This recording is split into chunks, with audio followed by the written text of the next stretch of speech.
The final trip. Chris was always aware of the risks that came with being an Uber driver, especially working late at night. But when you're struggling to provide for your family, risk is just part of survival. That night at 10:30 p.m., Chris accepted a ride request from a quiet suburban neighborhood. The passenger was a man named Calvin. When Chris arrived, he saw the man wearing a hoodie, avoiding eye contact. He hesitated for a second, but brushed off the unease. He had picked up hundreds of passengers before. That was his first big mistake. Calvin got into the car with barely a word, pulling his hood lower to obscure his face. Calvin said nothing, staring out the window, making Chris uneasy. He tried not to think too much about it and focused on the road. But as the road stretched on and the streetlights grew sparse, his anxiety deepened. They were heading toward a more isolated area. Suddenly, Calvin leaned forward and pressed something cold and hard against the back of his neck. It was a gun. He growled, "Take the next exit, and don't ask any questions." Chris's breathing grew rapid, his knuckles turning white against the steering wheel. "I have kids," he stammered. "Please, man, take whatever you want." The car stopped in a deserted clearing. Calvin ordered Chris out. He shut off the phone and took the car keys.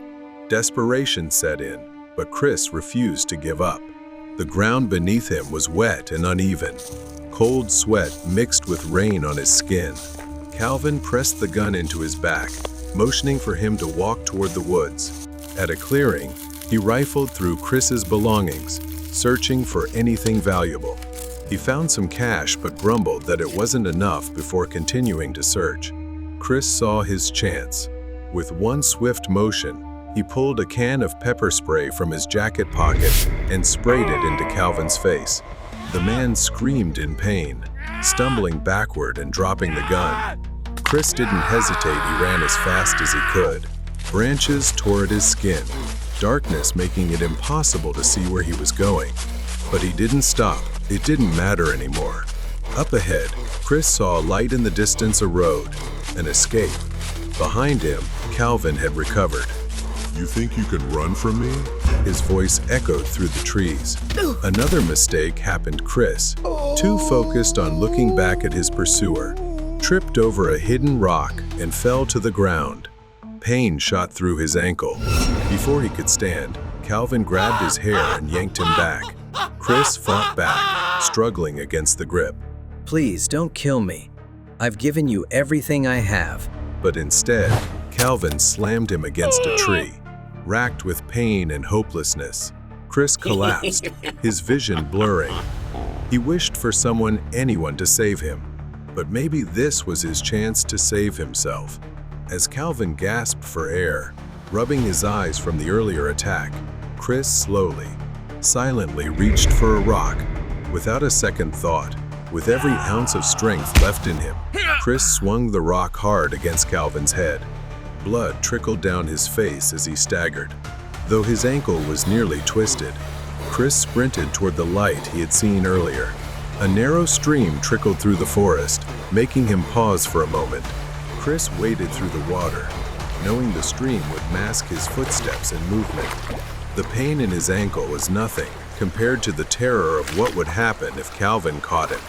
Crawling through the brush, his body ached, but his will to survive burned stronger than ever. When he reached the road, utterly exhausted, Chris burst out of the trees, waving his arms frantically. "Help, please." Headlights flooded the road, momentarily blinding him. A car screeched to a sudden stop. A woman immediately jumped out, rushing to his side and calling the police.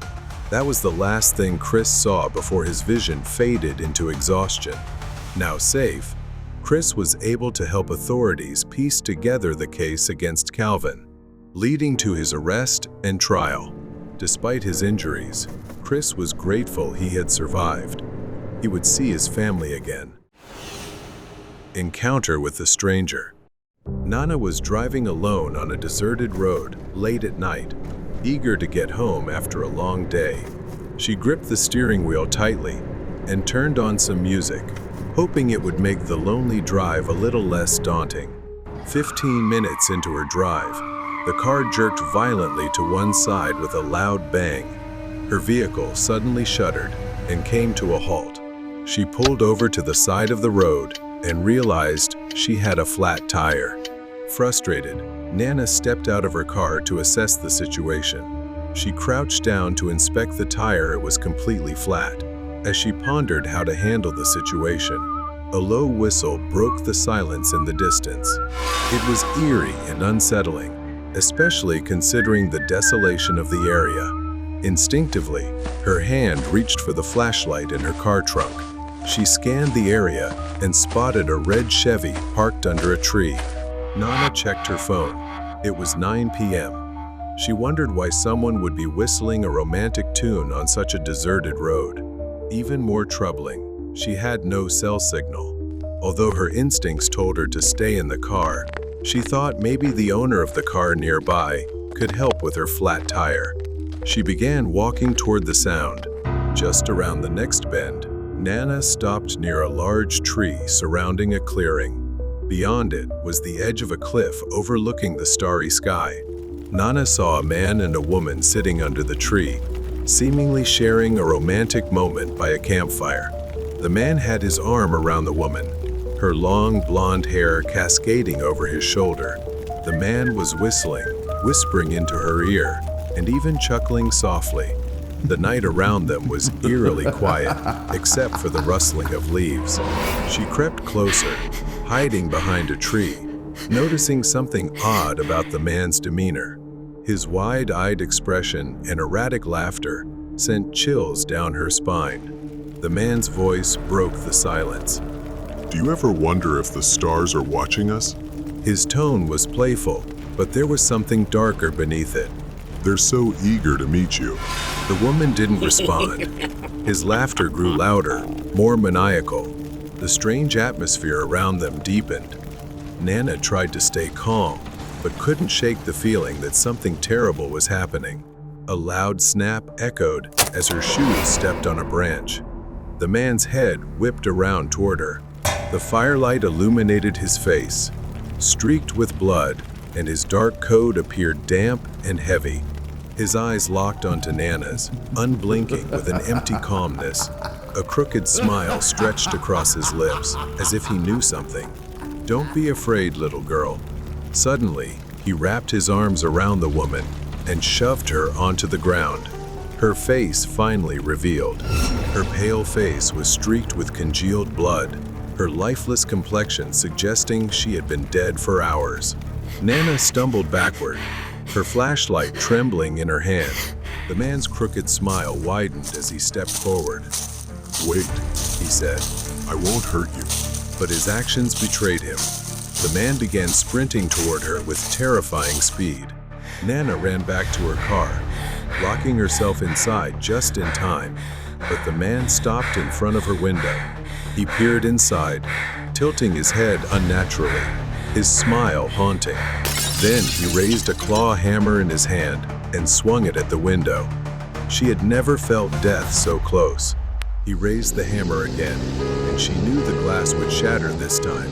But then headlights from a car suddenly illuminated the road. Distracted for a moment, the man turned and walked into the forest, leaving Nana terrified. Nana knew this was her only chance. She stepped out of the car, mustering all her courage, and flagged down an older man driving by, begging him to take her to the police station. The man was later caught in another state after attempting to abduct another victim. His name was Marty Caldwell, a psychiatric patient. He believed himself to be a messenger of the stars, tasked with purifying souls by ending their lives. Nana felt incredibly lucky if not. She might have met the same grim fate. The mystery of the dolls. Her name is Mari. She was on her way to Manor Street, covered in thick fog. Siri's voice alerted, "You have arrived at your destination." The silhouette of the mansion slowly emerged from the fog. Perched on a hill, surrounded by strange 18th century architecture, it looked like something from a nightmare. making her uneasy. She parked her car a block away and walked the rest of the way. The Coopers were an old, wealthy family, and tonight, she was babysitting their 10-year-old daughter. Mrs. Cooper had explained over the phone that their regular babysitter had an emergency, and they were willing to pay her triple her usual rate. The offer was too generous to refuse. As soon as she stepped in, Mrs. Cooper, a pale and frail woman, greeted her on the porch with a forced smile. She told her, "Bridget is upstairs. I've left instructions on the table. Please, don't bother her too much." Mrs. Cooper kept glancing around, as if there was something she couldn't tell Mari. Mari walked down the dark, seemingly endless hallway. She followed the instructions left for her, leading to the room at the end of the corridor. When she entered, she saw Bridget sitting in the middle of the room. Her large black eyes seemed too old for her face. She was clutching a porcelain doll, its face eerily lifelike. She greeted Bridget, but Bridget remained silent, her eyes fixed on the doll. The room was filled with dolls, porcelain faces, shiny hair, all meticulously arranged around the room. Mari shuddered at how real their hair looked. She tried to engage Bridget with stories and games, but the girl remained eerily silent. Hours passed in strange silence until finally, around 10 p.m., Bridget said she was sleepy. Mari led Bridget to the bedroom, and that's when she noticed something was wrong.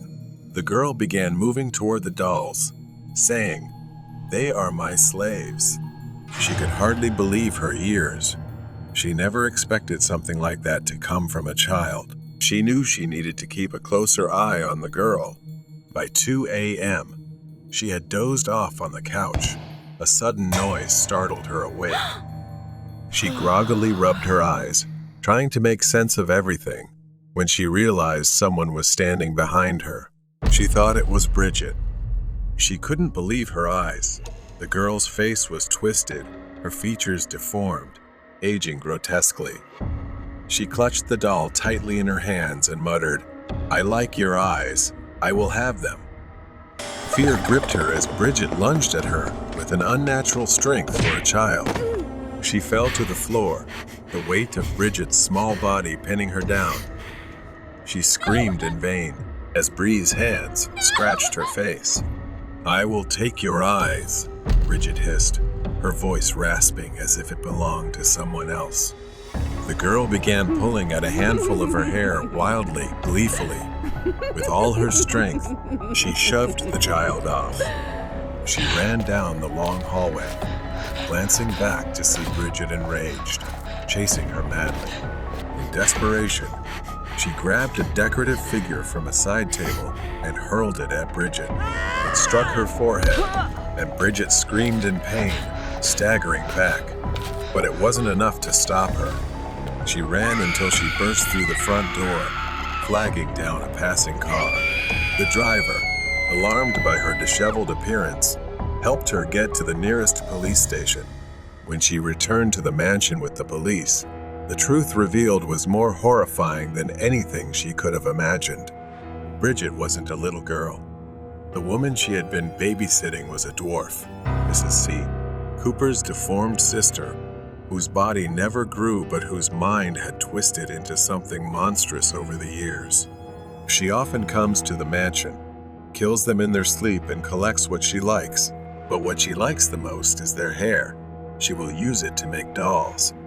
The police uncovered 7 bodies in the backyard, all young women, all missing their hair. The porcelain dolls in Bridget's room were adorned with their scalps, their hair meticulously attached to the dolls she called her slaves. Mrs. Cooper had been covering up her sister's crimes for years, burying the bodies and protecting her in some inexplicable way.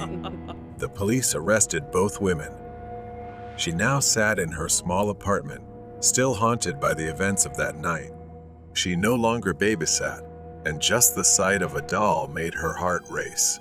The memory of Bridget still haunted her dreams. The Curse of the Doll.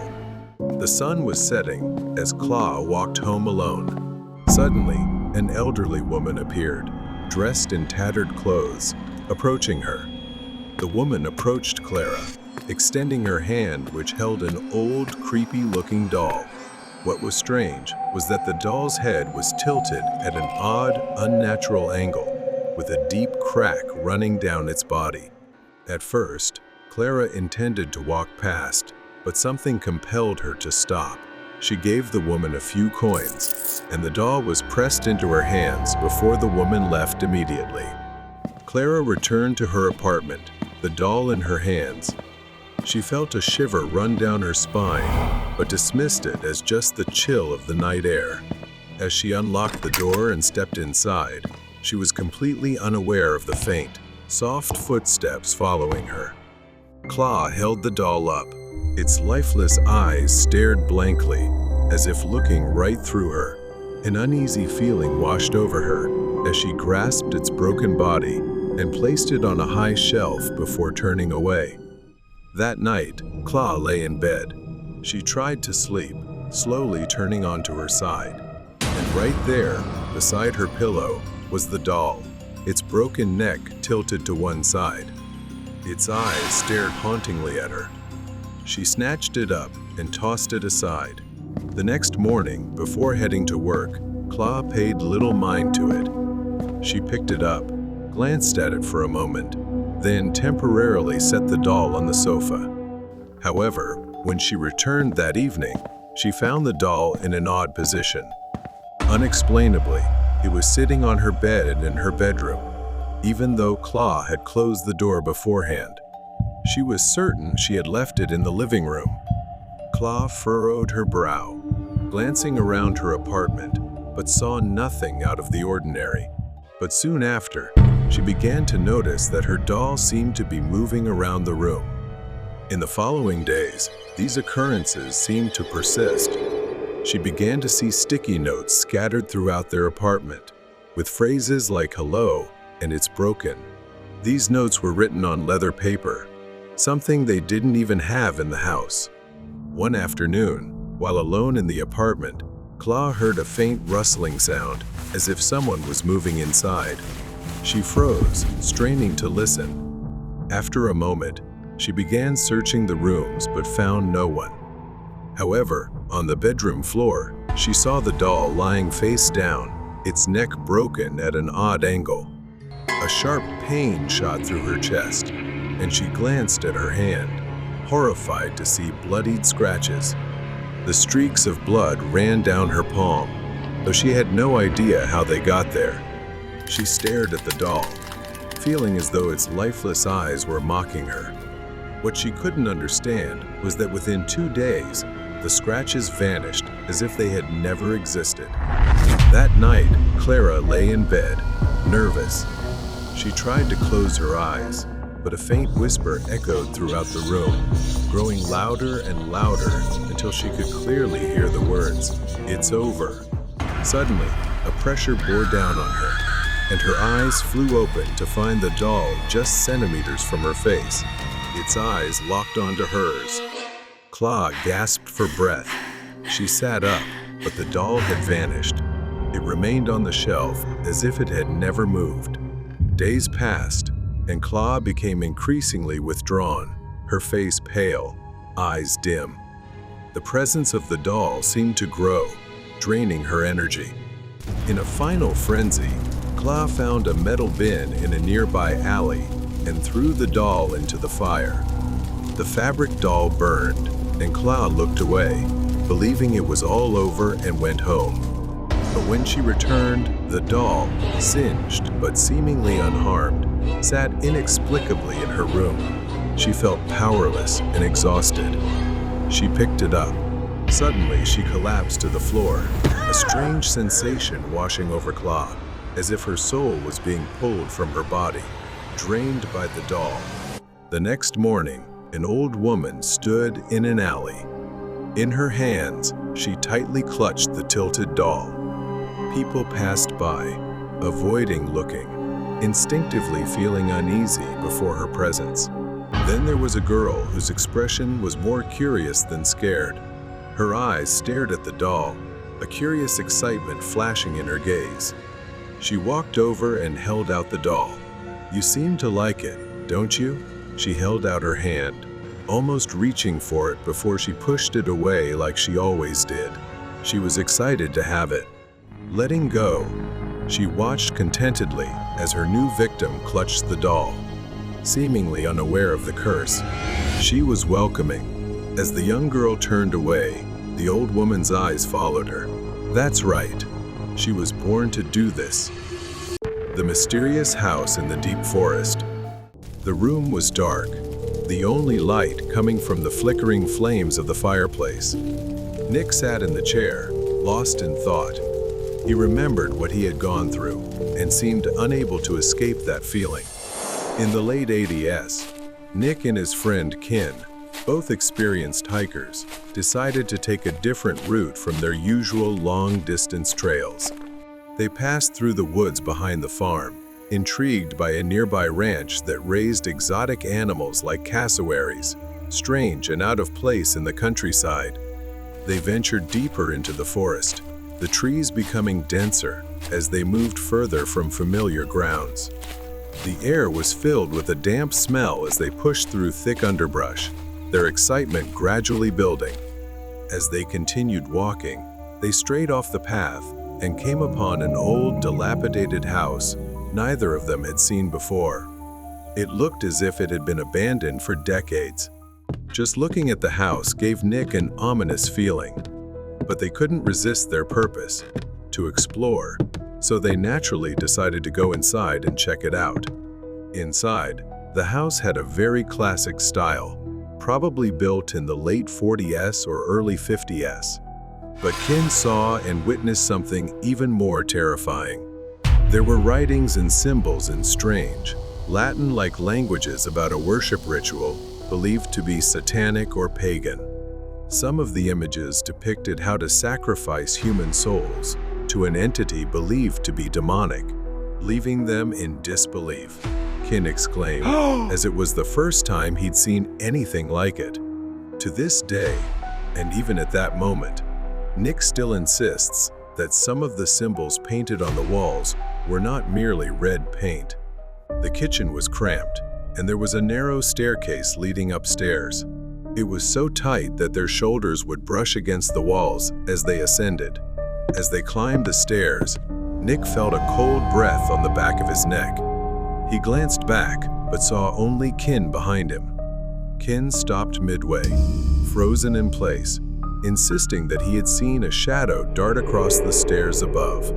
Nick forced a smile to reassure him, even though he too felt something was off. Their fear seemed to be increasingly palpable. The upstairs was pitch dark, with a room at the end of a narrow hallway. Leading to it were strange, dried red streaks that looked like blood seeping into the floor. As soon as they entered the room, they were confronted with many similar strange symbols. What caught their attention was the sight of chains with handcuffs hanging from the walls, as if someone had tried to lock something or someone in this very room. Then, the faint sound of chains clinking filled the room. The chains hanging on the walls began to sway, as if moved by an unseen force, despite the windows being tightly shut and no breeze present. Suddenly, they heard a noise, footsteps approaching from behind, resembling the sound of heels tapping on wood, quickly ascending the stairs behind them. Terrified, they ran down the stairs, but found no one there. The house fell silent once again, except for their labored breathing. There were no new footprints, only the ones they had left when they entered. Too frightened to stay, they decided to leave the house. But no matter which direction they took or how they used the compass, they tried it more than 10 times that night, walking from every possible route or direction. Yet, they always ended up standing in front of the house's main door. They tried again and again, walking in every conceivable direction, but the result was always the same. Caught in a disorienting and seemingly hopeless loop, they became utterly exhausted and terrified. Standing before the house one final time, they were met with something far worse. At that moment, Kin nearly fainted before looking up and pointing to the front-facing window on the second floor of the house. Nick and Kin crouched, frozen in fear. There it was, a figure. Yes, they both saw it. A tall, shadowy woman stood at the window, staring at them. Though they couldn't discern her facial features, her large, dark eyes were unmistakable. Then, she vanished instantly. Overcome with terror, they ran as fast as they could through the forest, eventually stopping at the edge of a federal road about 3 miles from the house. To this day, they still don't know how they managed to find their way back. It felt like a miracle. 5 years later, Nick and Kin decided to return to the house. But this time, when they arrived, the house had completely collapsed, leaving only rubble and debris. Nick later stumbled upon an online article about the house. Don was a man with unusual behavior. He had locked his mother in the attic and abused her for years, then used the house for his own sinister purposes. The weight of the truth slowly sank into Nick as he learned about the story and the dark history behind it. Now looking back, Nick realized that some things are better left buried, and some houses should never be revisited. The Uber driver's nightmare trip. The Uber nightmare, it was just another night on the job. Not that I enjoyed these late shifts, but my rent was due in a week, and I'd already spent all my money on new tires and an oil change. I'd been driving every night. I really hated driving at night. The fog, the isolation, it always gave me chills. I had just dropped off a drunk couple from a bar when my phone buzzed, signaling the next ride. As I drove to pick up my next passenger, I noticed it was the exact spot where I had picked up the couple just half an hour earlier. I figured it was just a strange coincidence. I stopped at the pickup location but didn't see anyone. The fog had thickened, as if swallowing the entire street. I honked the horn and glanced around to see if anyone was coming, but there was no one. I quickly checked my phone to confirm the pickup spot on the app. Just as I was about to double-check the app, my back door suddenly opened, and my heart nearly jumped out of my chest. I let out a nervous laugh, even feeling a little embarrassed. It was a man. He didn't say a word as he got in and sat down, clutching a brown paper bag tightly. There was something unsettling about the way he held that bag. After a moment, he told me he knew the couple I had just dropped off. Then, he asked me to take him to the same location where I'd dropped them off earlier. I keyed in the address and started driving. A few miles down the road, my phone buzzed, and I nearly jumped. I got a notification from Uber that someone else wanted to be picked up along the way. It was odd, considering it was past 3 in the morning. I arrived at the new pickup location, and she was standing beneath a streetlight, making her easy to spot. She ran toward the passenger seat, and instinctively, I unlocked the door for her to sit up front. With the man in the back seat, I didn't want to take any chances. I turned away and focused on driving. I glanced at her again. There was something about the way she looked at the man in the back seat, as if they shared a connection, but weren't saying it out loud. We drove in silence. I checked the map. All 3 of them were headed to the same address where I'd dropped off the couple earlier. My mind started racing. What's going on? Why is she going there too? Then I curiously asked, "So, do you all know each other?" She smiled, turned to me, and nodded. "Yes," she said with absolute confidence. When we arrived at the address, I noticed all the lights were off. They began walking toward the house, and before leaving, the woman turned back and said, "Just wait here for a minute. We'll be right back." Both disappeared into the darkness. I stared ahead and sat there for a few minutes, wondering for a moment, should I just leave? Suddenly, there was a loud bang on my car window. She yelled, "Please, hurry, hurry. My friend needs help. We need your help to get her to the hospital." I tried to shake off the fear in my mind and got out of the car to follow her.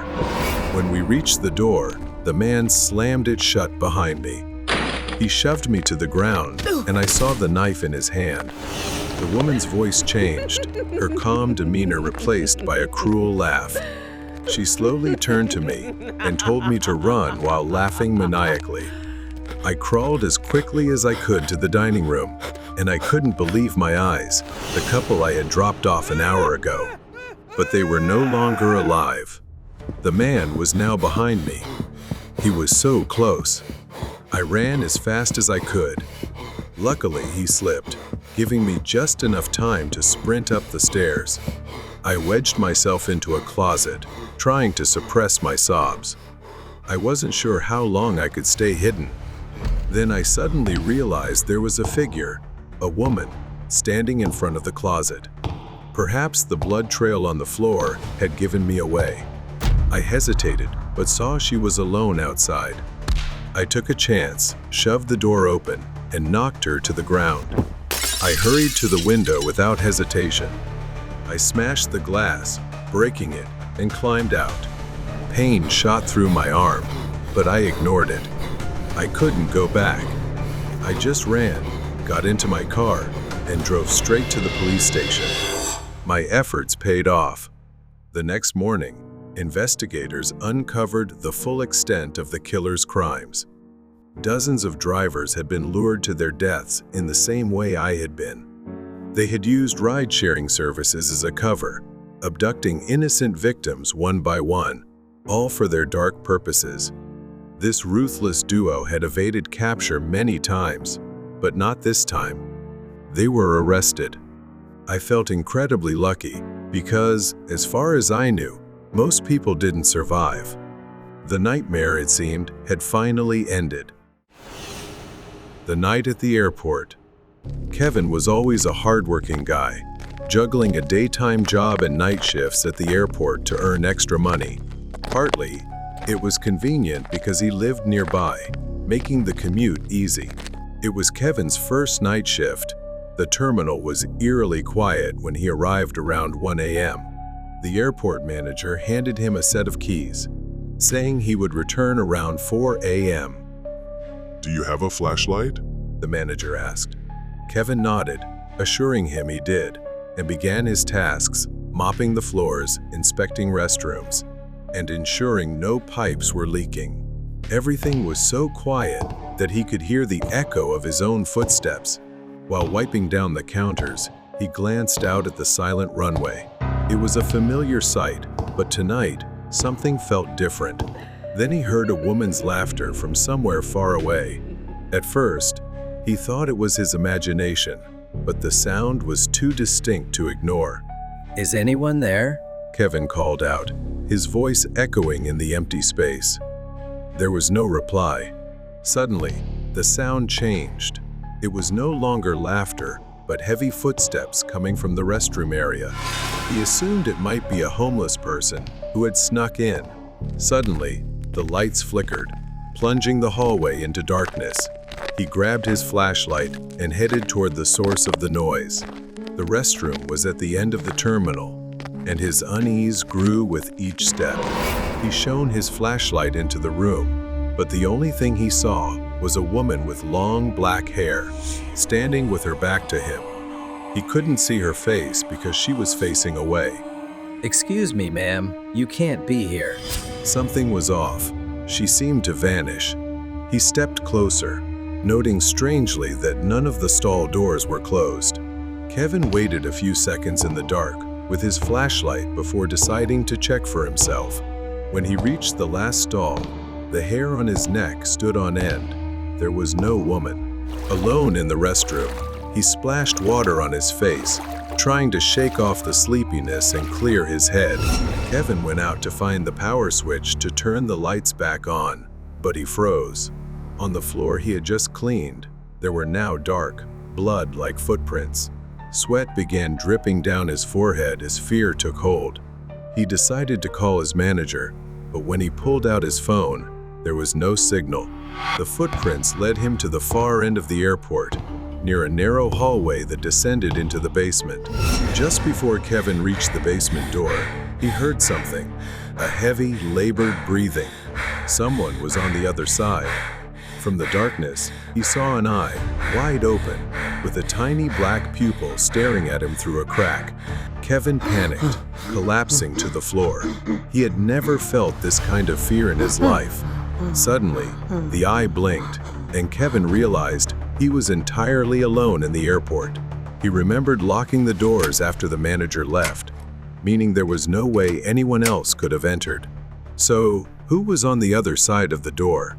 Suddenly, a bony hand with skeletal fingers appeared through the crack and beckoned to Kevin.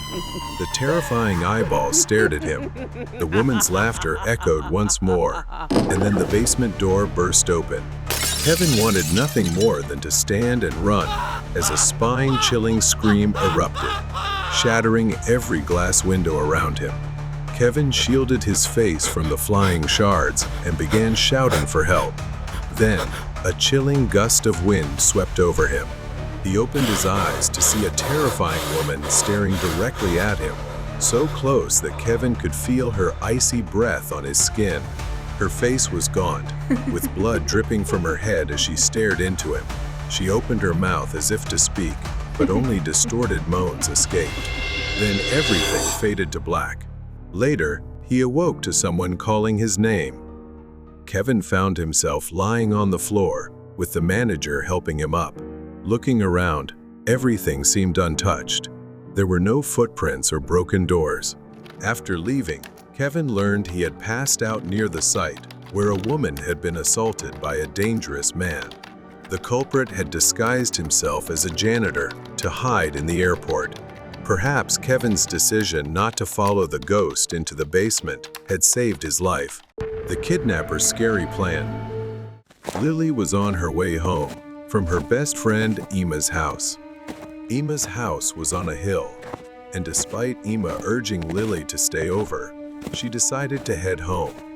It was only 7:30 p.m., and she decided to take the bus. At the nearby bus stop, she arrived and saw a man already sitting there. He looked a bit strange, appearing to be homeless. The man's unsettling presence made Lily uncomfortable. She decided to keep her distance and stood there with a serious expression. Emma called her to ask if she had boarded the bus yet. Lily talked to her for a while, trying to ease the discomfort caused by the man's presence. Despite trying to ignore him, Lily couldn't shake the feeling that the man was watching her. Every 5 to 10 seconds, he would take out his phone and appear busy texting. After ending the call, Lily glanced at her phone. It was 7:45 p.m., and her battery was down to 10%. She sighed, annoyed that she hadn't charged it earlier. She stared at the long, empty highway, but there was no sign of the bus. She felt uneasy being alone with the strange man. Then the man stood up from his seat and started walking toward Lily. She looked away, trying to focus on her phone screen as he approached her. Hey, got a lighter? Without looking up, Lily curtly replied. I don't smoke. She could hear him moving behind her, but didn't dare to turn around. A moment later, she turned around, and he was standing right in front of her. His eyes stared at her vacantly, and his smile was eerie, grotesque. Are you sure? All girls pretend they don't like attention, but they all love it. Leave me alone. She yelled loudly, threatening that if he didn't back off, she would scream and call the police, warning him that her friend's house was nearby and her friend's dad owned a gun. His smile vanished, and she thought she was safe. Then headlights appeared as a car pulled up, driven by an older woman who offered Lily a ride. Surprised but not hesitating, Lily seized the chance to escape the unsettling situation. She quickly got into the car without a second thought, leaving the man behind. As the car drove away, Lily saw the man smiling in the rearview mirror, and his expression sent chills down her spine. They drove off, and the woman smiled as Lily thanked her. But her friendly demeanor seemed odd. when she turned to Lily and said, Women need to be careful these days. You never know when you'll walk into a trap. The woman drove slowly along the dark highway. After a while, they stopped at a deserted gas station parking lot. Lily watched the woman step out and shut the car door behind her. Lily wanted to call her parents to let them know, but she remembered her phone was dead. Just then, a ringtone sounded, and her eyes fell on a phone lying casually on the dashboard. She thought the woman must have forgotten it. She cautiously reached out to grab it. The phone unlocked without needing a password. At that moment, a wave of dread washed over her. The phone's wallpaper flashed on the screen, showing a picture of the woman standing next to a man. He was the same man Lily had seen at the bus stop. Somehow, they were connected. Panicked, she quickly grabbed the phone and slipped out of the car, but not fast enough. The woman returned, her kind expression gone, blocking the door. Where do you think you're going, girl? Lily stumbled, slipping through the driver's side door to get out. As she escaped, the woman circled around the back of the car, brandishing a knife to block her path. The woman lunged at her, and instinctively, Lily raised her arm to shield herself, causing the blade to slice painfully across her skin. Lily turned to run, but the woman grabbed her hair and yanked her back. Lily screamed, twisting and clawing at her hand. Blood dripped down her arm, her strength fading from the injury. But then, a surge of survival instinct kicked in. Lily stomped and kicked at the woman's shin, making her stumble and giving Lily a brief chance to escape. As Lily sprinted toward the road, headlights appeared in the distance. It was a truck. Desperate, she waved frantically, hoping they would stop. The truck slowed down as they saw her. The woman stood just behind her and yelled, She's stealing from me. Stop her. A man stepped out. Lily could only cry out. She's lying. She tried to kidnap me. He hesitated, but the sight of Lily's bleeding arm seemed to convince him. She quickly got into his truck, and they headed to the police station. Luckily, she had evidence, her phone. It was a treasure trove of proof. They were kidnappers preying on women and children. They had a twisted scheme. The man would harass women, and the woman would pretend to be a savior. Once inside the car, the victim had no escape. Luckily, Lily avoided becoming their next victim. Months later, she still thought about that night. Since then, Lily had bought a car and vowed never to take public transportation alone at night again. The Hitchhiker's Trap. This happened in the winter of 1993, when Keely was 20 years old. It was 1:30 May, when Keely finished her shift at the factory and stopped at a gas station to fill up her smoking car. The gas station was nearly empty, except for a few cars parked in the distance. While Keely was pumping gas, a woman began approaching. She appeared to be around Keely's age, approaching with a frightened, distressed, and anxious look. The woman spoke hurriedly, out of breath. She said she had argued with her boyfriend and needed to use a payphone to call a friend for a ride. Keely listened, but her unease grew as the woman explained that she had been harassed and feared the men in a light green car parked next to the gas station's dumpster. Initially hesitant, Keely noted that the woman was dressed neatly and wasn't drunk or anything similar. She just seemed genuinely anxious and scared. So, after finishing her refueling, Keely told her to get in the car. As they drove down a dark, quiet street, Keely asked where the woman lived. The woman kept glancing into the rearview mirror, fidgeting in her seat. She didn't answer Keely's question, just mumbled something incomprehensible. Then she asked Keely to take her to a house not far away on the edge of town. When they arrived, it looked unusual, almost abandoned. Keely asked skeptically, "You live here?" She simply told Keely the house was under renovation and asked her to wait outside for a moment. Keely reluctantly got out of the car and leaned on the hood.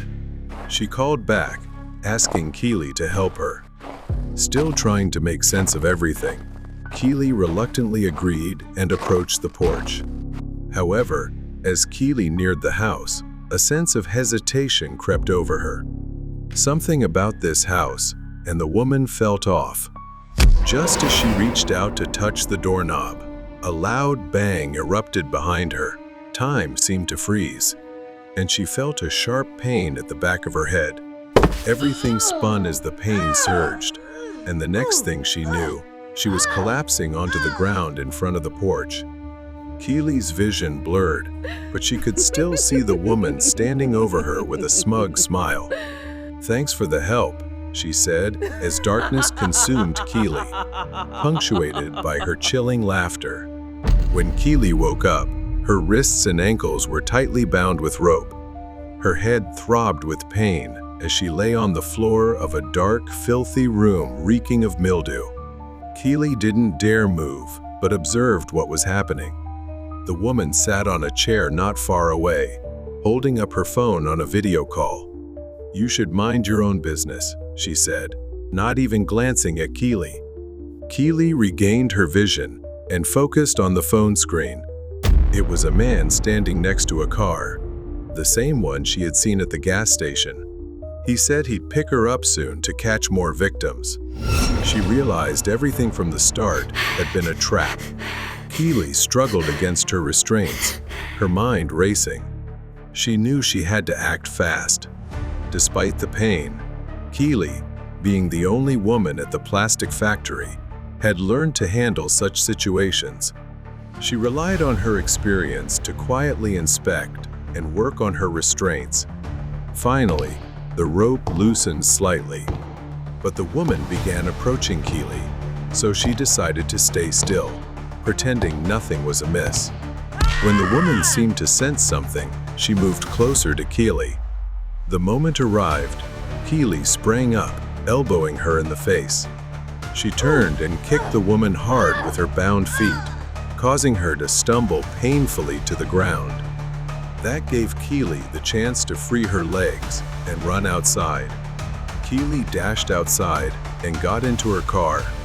As she frantically started the engine, the woman suddenly appeared with a menacing smile. Somehow, she had gotten into Keely's car. "Mind giving me a ride?" Just as the car started, the woman, not wearing her seatbelt, was thrown forward as Keely hit the accelerator. Keely pushed the woman out of the car and drove off, calling the police to have them arrested.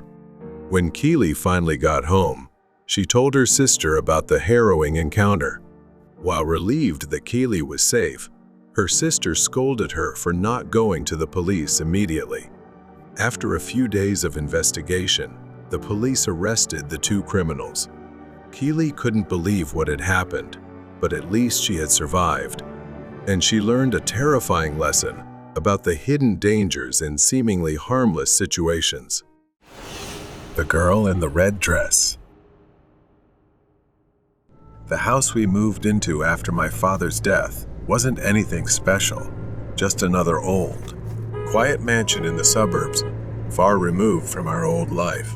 It had been abandoned for a while, and it was clear why the rent was suspiciously cheap. Overgrown grass and neglected old furniture gave it a forgotten feel.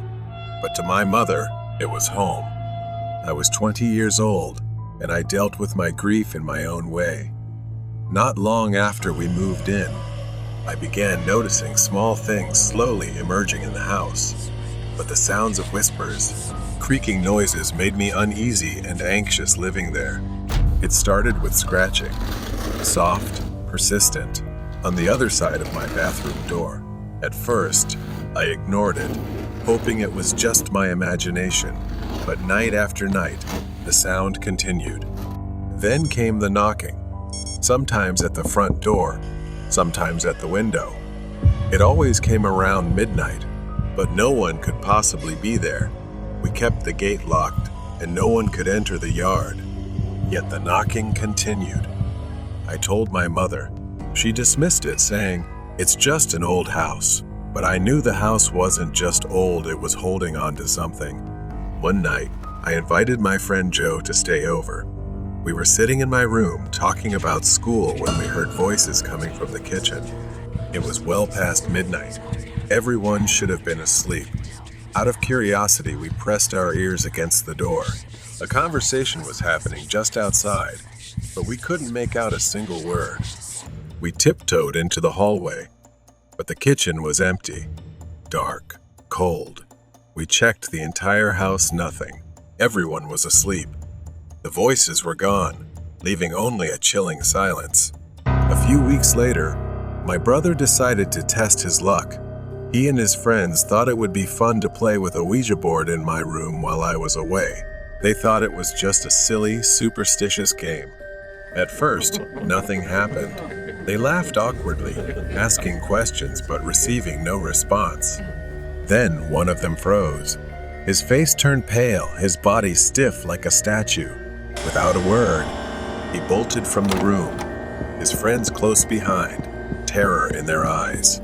Once outside, the guy finally spoke. He had seen her, a girl, standing at the bathroom door, wearing a red dress, her hand on the knob, staring at them. He said she couldn't have been older than 13, and her eyes were filled with something he couldn't describe. Fear, anger, curiosity. When my brother told me this, I thought he was just trying to scare me. Of course, I didn't believe him. Why would I? I had never seen her. But the story haunted me, lodged deep in my mind like a splinter I couldn't remove. Later, I had a birthday party at a friend's house. Jordan, a friend of mine, got drunk, so I took him to my room and told him to stay there until he sobered up. He collapsed onto the bed and fell asleep. Later, I went to check on him. The room was pitch black, with only a faint light coming from the bathroom. Jordan wasn't in bed. He was sitting at the bathroom door, one leg in, one leg out, talking to no one. I tapped his shoulder.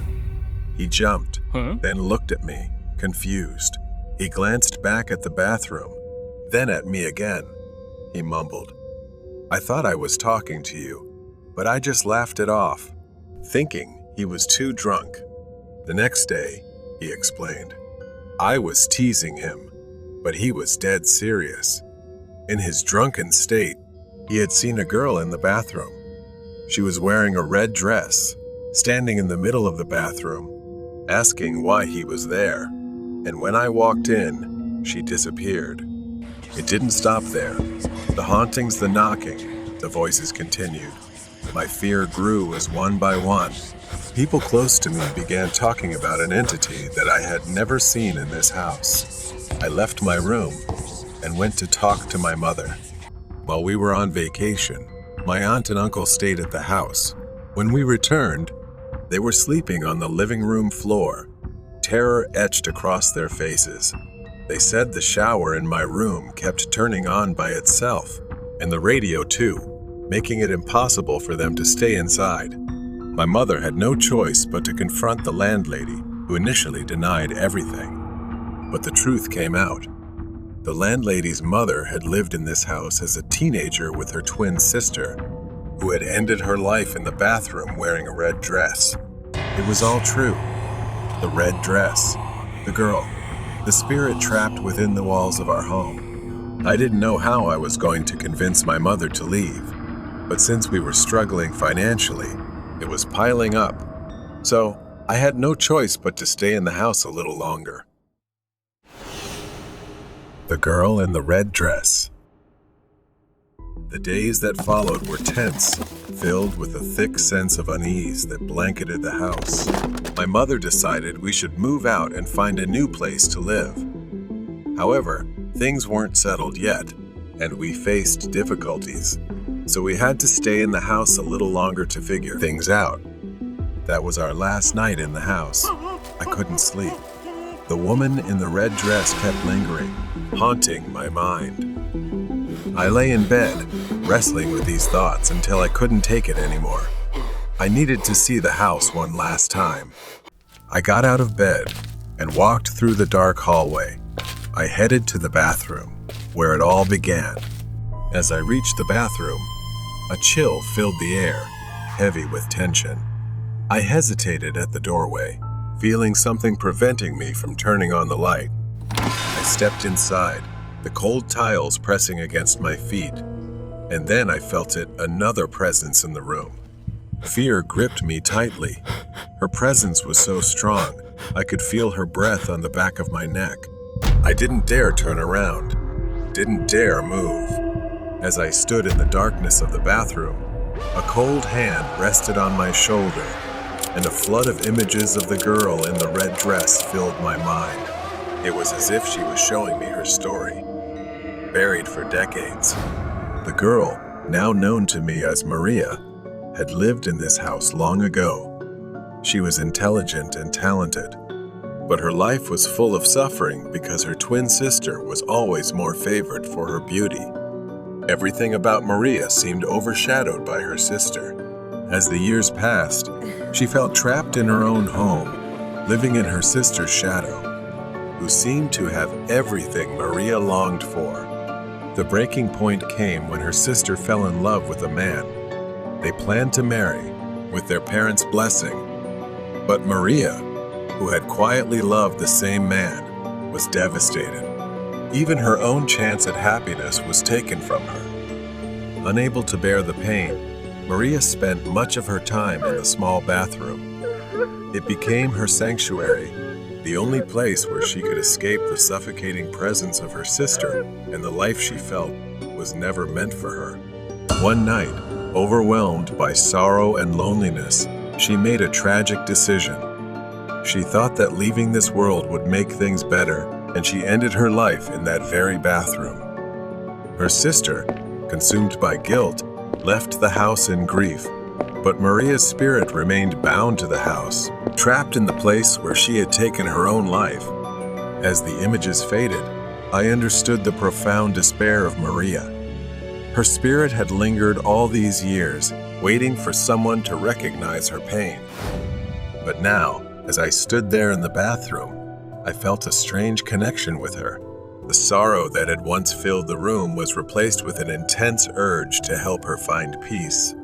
I whispered, trembling, calling Maria's name. I told her, "I understand what you've been through. You don't deserve to be so alone. I'll leave, and you don't need to stay here anymore. It's time to let go and find peace." In that moment, the cold hand on my shoulder lifted. The oppressive air slowly began to ease. For the first time since we moved in, it felt as if the house itself had released its hold on her after all this time. That night, I slept in my bed without fear, no knocking, scratching, or voices. Everything had disappeared. Perhaps she had finally left, freeing herself from the chains she had once forged. The next morning, as we packed the last of our belongings into the car, I looked back at the house one last time. The sun shone brightly, casting a warm glow over the old, stately mansion. As we drove away, I felt that Maria had found the peace she longed for. The house was just a house now, no longer haunted by the sorrow of the past. And though I know I will never return, I will always remember Maria, the poor girl in the red dress, who finally found the freedom she had been denied in life. Haunting delivery trip. I was working for a food delivery platform on weekends to make some extra money. Between my main job and this side gig, I often felt exhausted. It was past 9 p.m. when I started my shift, picking up small orders and delivering them to random houses.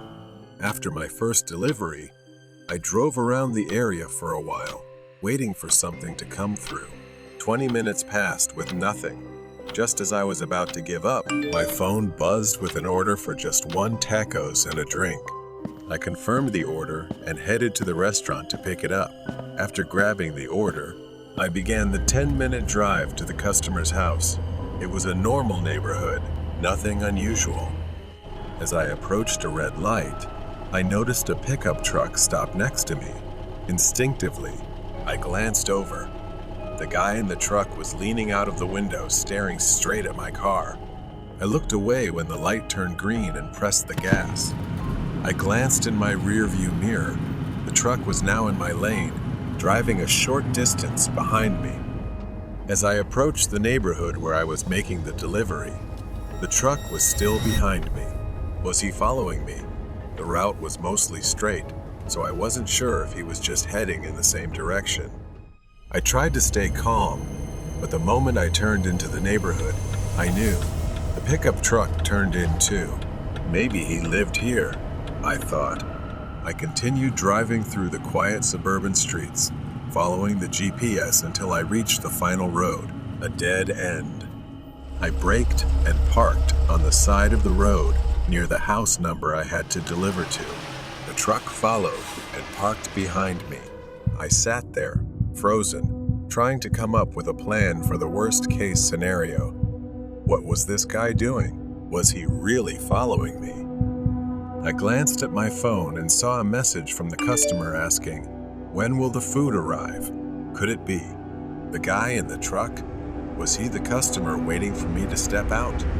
I felt more trapped than ever. The man got out of the truck. My heart pounded as I watched him slowly approach my car.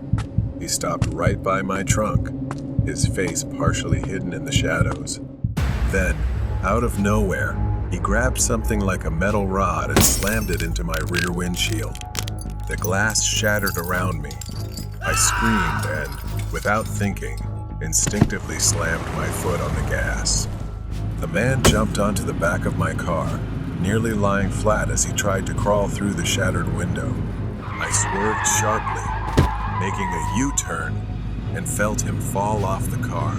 My hands trembled as I maneuvered between the trucks.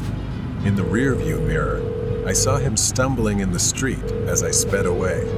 My hands shaking, I picked up the phone to call the police. By the time the police arrived, the man had vanished. All they found were shards of glass scattered across the road. They searched the area, but he was gone.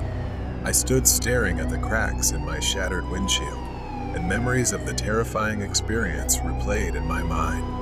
I was lucky to have escaped, but deep down I still felt uneasy because he was still out there, haunting delivery trip. It's been almost a month since that horrifying night. I haven't driven for the delivery app since then. Every time I think about driving, the echo of shattering glass floods my mind. I try to tell myself it was just an incident, that I was unlucky. There were no witnesses. The police reassured me they'd find him, saying it was probably just a disturbed person trying to scare me. But I couldn't shake the feeling that there had to be some reason he was following me. I decided to try driving again. I needed the money, and I couldn't let fear control my life.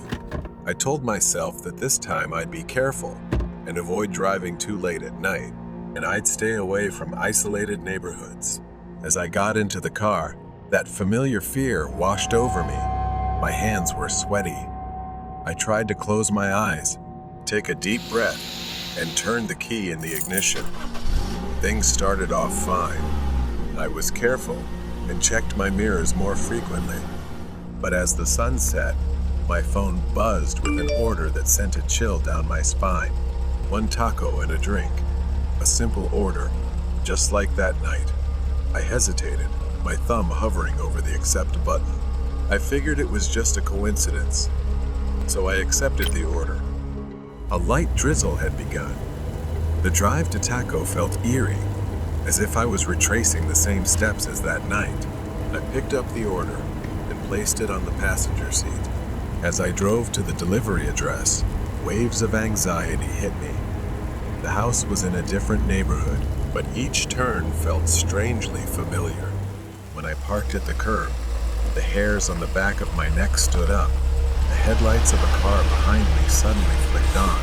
I looked, it was a truck, and it looked just like the one from that night. Panic set in as the truck rolled closer, its blinding headlights on full beam. The truck parked right behind me, as if waiting for me to make a move. I tried to text my customer, but I was shaking so badly I couldn't type properly. wasting precious time. Suddenly, a notification popped up on my phone. Customer, when will my order arrive? I couldn't believe it and dropped my phone right then. It was happening again. Could he have been waiting for this moment to get revenge? I couldn't go through this again. I had to act. I pressed the gas, moving my car to another spot. The truck slowed down behind me, its headlights glaring blindingly in my rearview mirror, causing me to squint. Suddenly, the truck surged forward, crashing into the back of my car. The impact jerked me forward, my chest slamming into the steering wheel. Pain shot through my ribs as I gasped, trying to catch my breath. I pressed the gas harder, but the rain had made the road slick, so I had to maintain control to avoid crashing. Panic hit me as he pulled up alongside, rolled down his window, and gave me a sinister smile. Another slam. The back of my car crumpled, and I felt something wet trickling down my head. My head had been injured and was bleeding from the impact against the window when he rammed me again. I braked hard, dazed, my vision blurring from the blood running down my face and the sharp pain in my side. But I couldn't give up. I grabbed my phone and dialed 911 for help.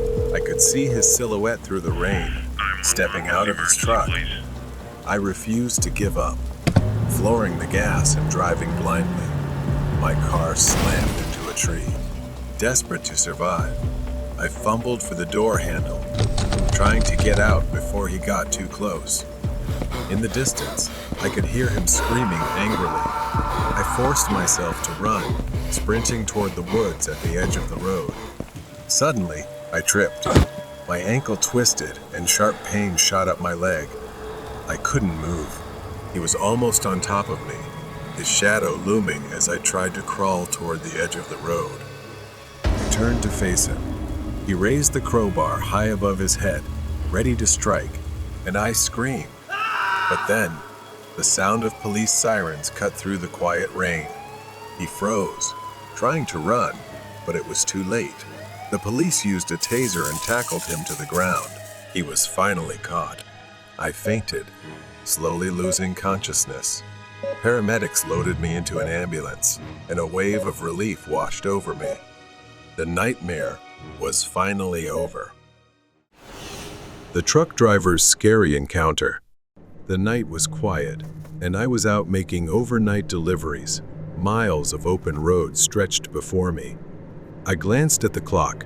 It was around 2:00 a.m. I decided to stop at a truck stop to refuel and use the restroom, knowing I wouldn't have another chance for quite a while. The truck stop was deserted, except for a few empty trailers parked nearby. I filled up my tank, breathed in the fresh night air, and then headed to the restroom. The stillness was unsettling, a strange quiet that made me feel restless. With a full tank, I climbed back into the truck, heading toward a stretch of road that would take me through dense woods. It was a long, desolate road, flanked by trees on either side, with no towns, no lights, just the road and the dark forest. An hour later, I was deep in the woods, half awake and half asleep, when something caught my attention ahead. At first, I thought I was seeing things, but as I got closer, I realized there was a figure standing at the roadside. The figure was motionless, just standing there, neither waving nor calling for help. They simply watched me pass by, their face a lifeless, emotionless mask. The figure faded into the darkness behind me as I continued driving, but I couldn't shake the image from my mind. About a mile later, I spotted another figure. This time, it was a woman. She stood at the roadside, wearing ripped jeans and a red sweatshirt. As I approached, our eyes met, and a wave of fear washed over me.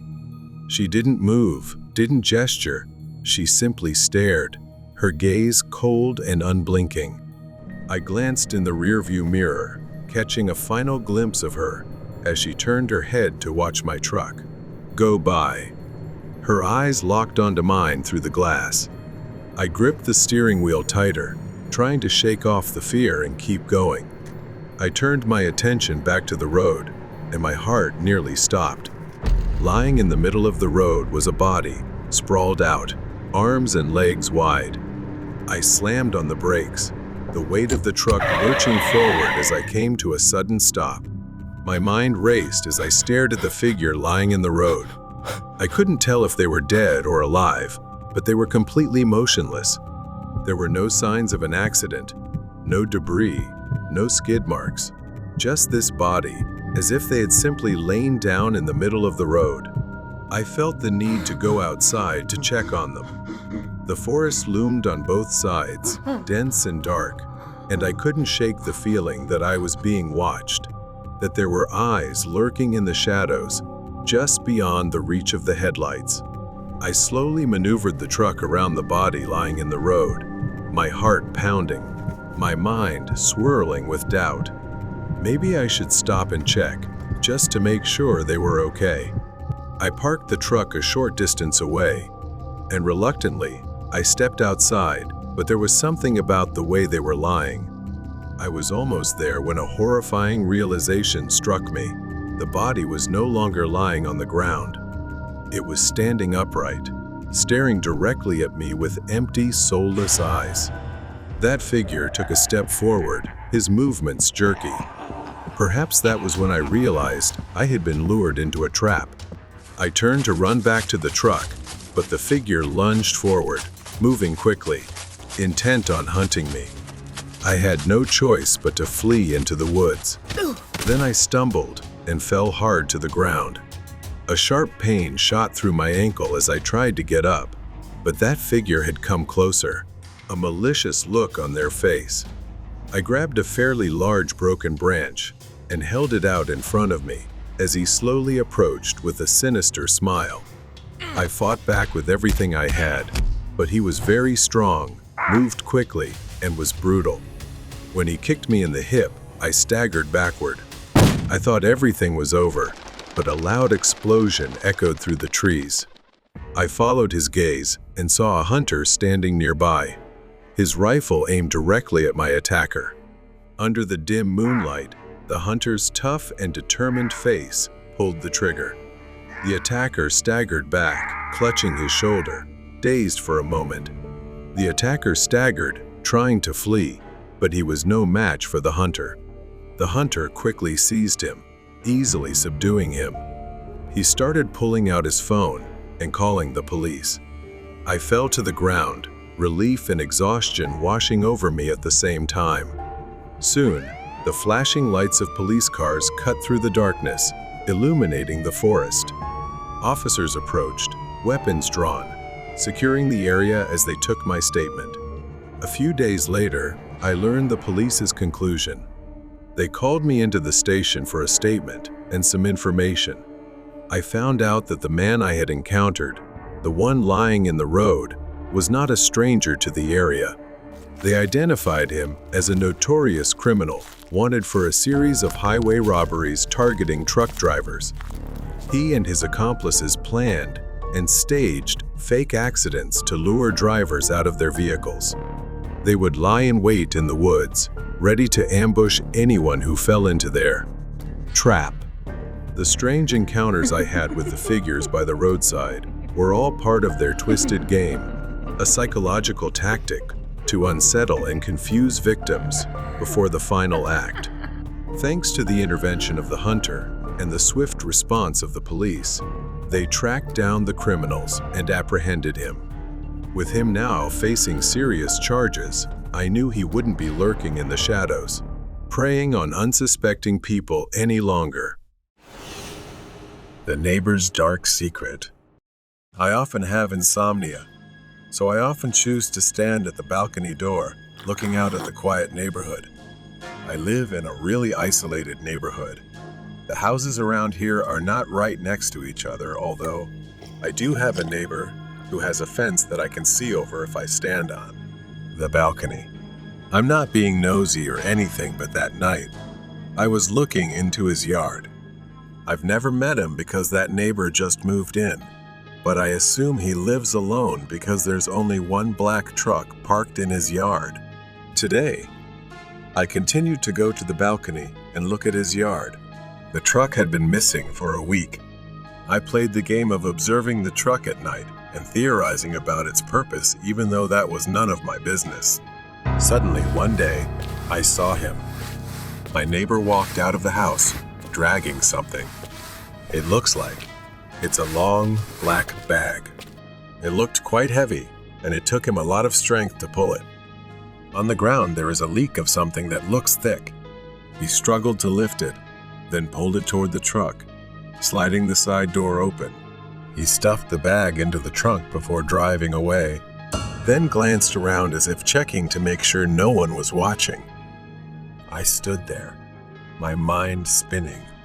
I couldn't ignore it anymore. So I called the police. They arrived quickly and checked around his property. I stayed, watching from the window as they spoke to him, but then his demeanor was completely different. He led the police to one of his bags, opened it, and inside was meat. He started pointing at his dog, which barked eagerly as he lifted it, filled with excitement. The screams, he claimed, were just him rehearsing a scene from his favorite TV show, and he did it every night. The police found nothing else. To protect my identity, the police came inside and spoke privately about me calling them. They warned me. They said if I continued calling without evidence, I could be charged with privacy violation and harassment. When they left, my neighbor came over, placing a hand on my shoulder. With a friendly smile, he said, "Let's not let little misunderstandings get out of hand, all right?" It felt like a warning. I told myself I was overreacting. Maybe he really was just an odd guy, with strange habits. Every night, I hear faint, muffled, haunting screams. I tell myself it's just him rehearsing, as he said. Then one evening, he showed up at my door holding a cake. He told me it was his birthday and gave me the cake to clear up any unnecessary misunderstandings between us. Was he smiling? I wasn't sure if it was my mind playing tricks, but I felt like he was giving a sinister smile behind my back, waiting for something. As I closed the door, a wave of fear came over me. I took the cake into the kitchen. I placed the cake on the table, not daring to eat it, and just stared at it for a while. I considered eating it, dismissing my paranoia, and slowly brought it to my mouth. But then, something like an instinct told me not to. I put it down, reminding myself to stay alert. Thinking of him preparing it, watching me, knowing I'd eat it. It was truly horrifying. I grabbed the cake, took it to the trash bin behind the house, and threw it away. I didn't care if I was being unreasonable. I'd rather be safe than sorry. Early the next morning, when I went out to take out the trash behind the house, something caught my eye. There, beside the trash bin, was a small mouse, dead. Its tiny body lay still, right next to where I had thrown the cake the night before. A thin trail of cake crumbs led from the cake to the mouse. The mouse had eaten the cake and died. His depravity was beyond imagining. The cake was not a gift, it was a warning. From that moment, I started watching. Every sound, every strange occurrence, every word from my neighbor. Now I knew he wasn't just a harmless eccentric. He was hiding something dark. Everything started again when I walked past my neighbor's house. My steps slowed as I glanced at his front door, catching sight of a hand pressed against the glass, moving frantically. The glass was old and foggy. I saw someone inside, exhaling and writing help on the dust-covered window. For a second, I turned away, rushing back home. I didn't want to know what was happening behind that door. Back in bed, I couldn't sleep. The image of that pleading face, the desperate scrawl on the window, kept replaying in my mind. The sounds, the black bag, the screams. If I reported this to the police, I knew he'd find a way to cover it up, like he always did. Without evidence, everything would be pointless. I needed a clear and specific plan. I decided to reach out to my friend. I met my friend at the local cafe and explained everything, detailing the strange events and horrific scenes. He looked at me, skeptical, but didn't dismiss it right away. We had known each other for so long, neither of us wanted to believe this was happening. Then he suggested gathering photo and video evidence using advanced technology to avoid detection. I had to do whatever it took to prove my words. Neither of us could imagine what we were about to do next. But I promised him that we would only collect evidence and leave quickly and discreetly. The next morning, I put on a plumber's uniform and a fake mustache, mentally preparing for my decision. I approached my neighbor's door, disguised as a plumber. He opened it, eyeing me strangely, scrutinizing. He glanced at my house, then back at me, asking, "Nick, is that you?" I froze for a moment. I began faking my voice, using a different tone to deceive him, explaining I was sent to check and fix the city's main water pipes. At first, he seemed suspicious and told me to wait a moment before closing the door. I stood outside, not knowing what he was doing inside, waiting and adjusting my glasses. But eventually, he acted friendly and allowed me inside. As I entered, the house was much tidier than I had expected, and nothing suggested he was a murderer. As I pretended to inspect the pipes under his kitchen sink, he stayed close, following me throughout the house. My every move was under his watch. I hadn't anticipated this. His presence was a constant reminder that one wrong move could be my last.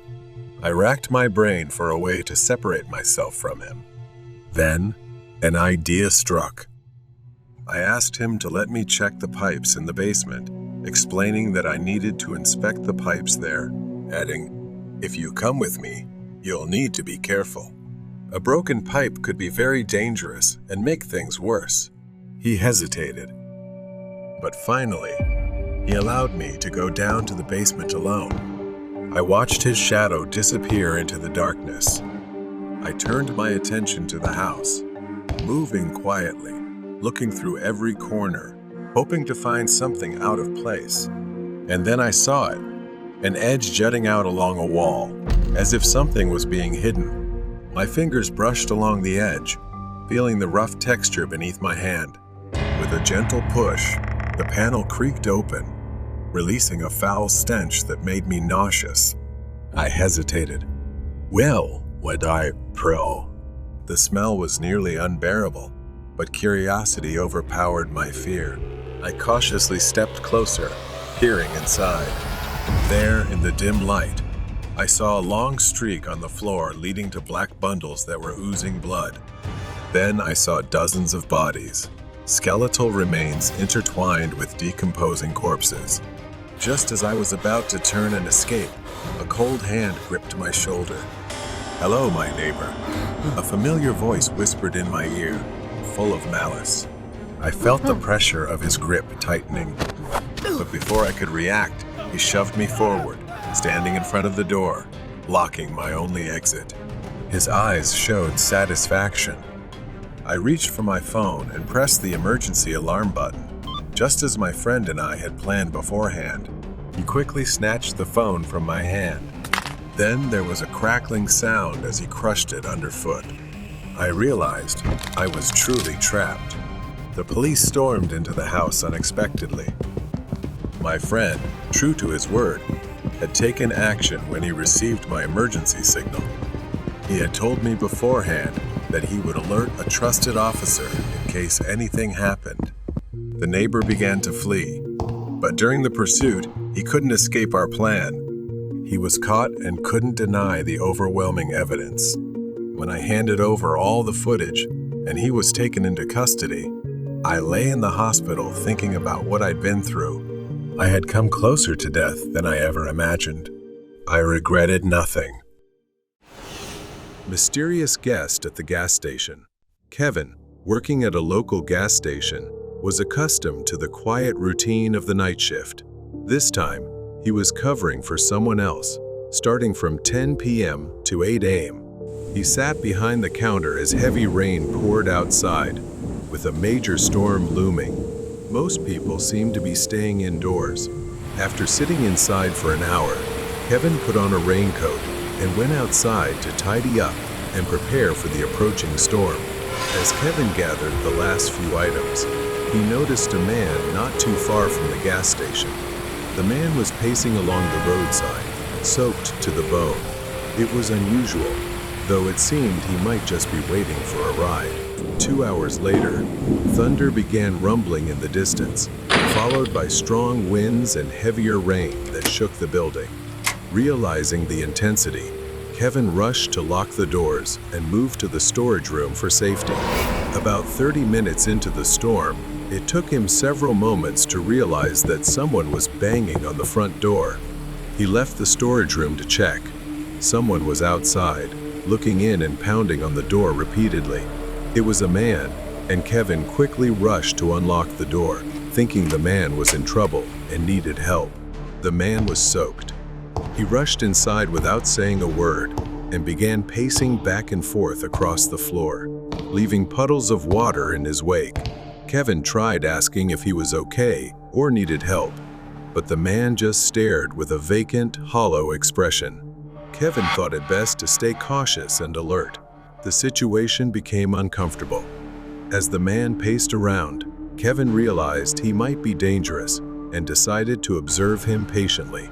The man's drenched coat revealed patches of mud and scratches, and there was a faint metallic smell of blood. His hand showed large, dark bruises. A gut feeling told Kevin that this man might have been involved in some violent incident. His appearance and behavior raised alarm bells in Kevin's mind. Though uneasy, Kevin decided not to escalate the situation, hoping the man would eventually calm down or leave. But the tension only grew as the storm intensified, leaving Kevin to think about his next move. The man seemed oblivious to everything, pacing around and mumbling incoherently. Occasionally, he cast strange glances at Kevin whenever he reached for his phone. Kevin noticed mud on the man's shoes and realized it was clay. He was familiar with it because customers often tracked it in on rainy days. It was a specific type of clay found near a construction site a few miles away. Kevin decided to act. Would you like some coffee? He asked, keeping his tone calm. At first, the man hesitated, then gave a slight nod. Kevin poured a cup and handed it to him. The storm outside seemed to be subsiding. While the man was distracted, Kevin quickly scribbled a note under the counter that read, "Call the police," waiting for an opportunity. Luckily, a delivery driver passed by and entered the store. Kevin discreetly signaled to him and handed him the note along with an item. The driver glanced at the note and nodded at Kevin before leaving. The man's behavior became more erratic. He started mumbling to himself. Kevin sensed that the man was on the verge of losing control. The man grew agitated, complaining about a woman who wouldn't stop screaming and how he had to make her quiet. Kevin pieced it together. The missing woman he'd heard about recently could likely be his victim. Kevin used the storm to create a distraction. When lightning struck and the lights flickered, he toppled a stack of metal shelves, startling the man. Amid the chaos, Kevin grabbed a wrench to defend himself if necessary. The man stumbled, spilling his coffee, and Kevin used the confusion to edge closer to the exit. Moments later, red and blue lights reflected off the rain-splattered windows. The police had arrived, tipped off by the delivery driver. The man tried to flee, but was quickly subdued. Kevin led them to the construction site. He deduced from the man's mud-caked, clay-covered shoes. There, they found the missing woman alive, though bound and hidden in an abandoned shed, relieved to see her taken to safety. Kevin stood in the rain, trembling. The storm had passed, but its horrors lingered. Kevin finished his shift in silence. Nightmare in the snowstorm. For many years, my family has cherished our annual Christmas trip to a cabin nestled in the mountains on the outskirts. It's a place filled with joy, laughter, and unforgettable memories. But almost 2 years ago, a trip changed everything. As usual, we drove up the trail, my wife and I excited, our car packed with gifts, food, and winter essentials. Our 6-year-old daughter, Lucy, was bouncing with excitement in the back seat. As I carried the last gift box inside, something caught my eye, a shadow moving among the trees. I glanced over, but saw nothing, just swaying trees and a thick layer of snow. That night, everything went as usual. We settled in and enjoyed a cozy evening together, unaware that a snowstorm was starting outside. By morning, a blizzard was forecasted, and we considered leaving. However, the weather report promised calm after 3 days, and with no refund available, we decided to stay, nestled in the cabin's warmth. A few hours later, the blizzard raged outside the window, a furious white storm, with a howling wind so loud it was almost deafening. Then, amidst the chaos, a crash tore through the air, suddenly shattered by the sound of glass breaking in one of the rooms. Lucy's eyes widened in fear, and she clung tightly to her mother. I ran towards the sound, following it to one of the rooms, where the wind's howl was even louder and snow gusted into the hallway. I peeked into the room. The window was broken, and snow was pouring in, immediately covering the floor with a layer of white. I searched the room for signs of a break-in, or anything that could have shattered the window. But there was nothing, as if something or someone had broken it with bare hands. I closed the door tightly to keep out the cold and returned to my family, my mind heavy with worry. I told my wife what had happened, and we agreed that the best thing we could do was to keep the room closed, to stay warm, and prevent more snow from falling into our cabin. We went to sleep that night with a sense of unease due to this change. Finally, exhaustion took over, and we drifted off. The silence woke us. The storm had stopped, but something felt wrong. Lucy hadn't run into our room, as she did every Christmas morning. For 4 Christmases in a row, Lucy would rush in, jump onto the bed, and pull us out of bed. But why wasn't it happening this morning, we wondered, growing anxious. I jumped out of bed, my wife close behind, as we ran to Lucy's room. Her bed was empty. In a panic, we searched the cabin, every room, every corner. When we reached the room with the broken window, the door was ajar. A chill ran down my spine as I took in what lay before me. A tunnel had formed in the snow, leading from the broken window to the woods beyond. Caught on a shard of glass in the snow was a piece of Lucy's nightgown. My mind went numb with fear, until I heard her faint voice calling from somewhere down the tunnel. Without thinking, I plunged into the narrow path, clawing through the snow. I shouted, "Lucy, Daddy's coming."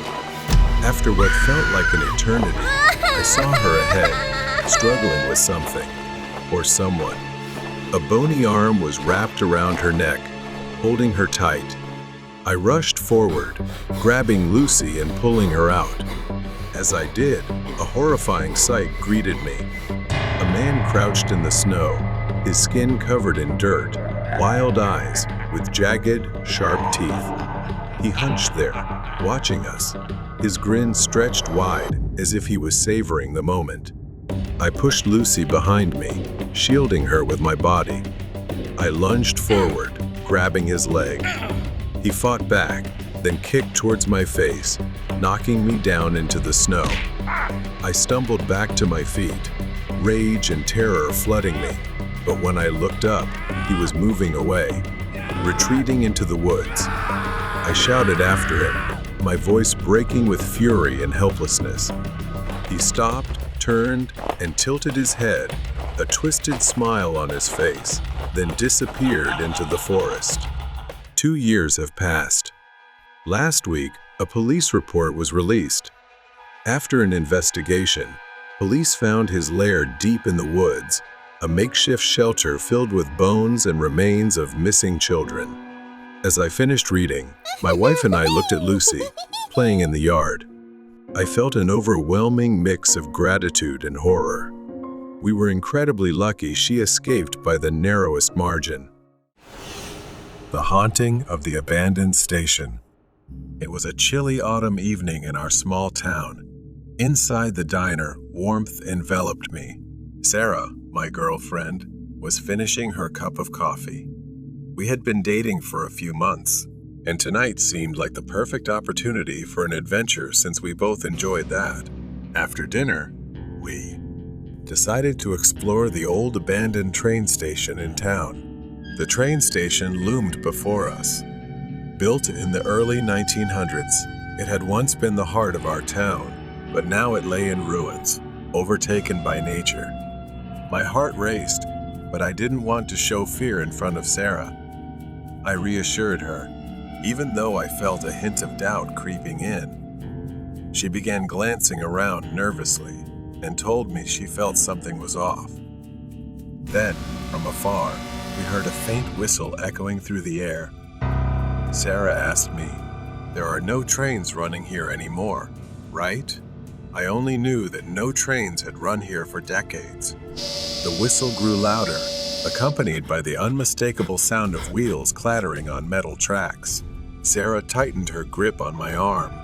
"We need to go right now," she urged, panic rising in her voice. But somehow I lost control, as if mesmerized by the sound, stepping closer to the edge of the platform, staring down the empty tracks. The sound grew louder, yet no train was in sight, just the tracks stretching infinitely into the darkness. Then, as if summoned from nowhere, a blinding beam of light appeared, racing toward us. It approached quickly, gliding down the tracks like a ghost, but something was off. That light wasn't attached to any train. It hovered. Sarah screamed, urging me to stop, pulling me back just as the invisible train roared past. Its force nearly knocked us over, the platform shaking violently. For a moment, everything went black. When I opened my eyes, the station was silent again, the air heavy and still. Distant sounds returned, but something had changed. Sarah was gone. "Sarah," I called, panic rising within me. I searched for her frantically. Then I saw it, a shadowy figure standing on the tracks, barely visible in the dim light.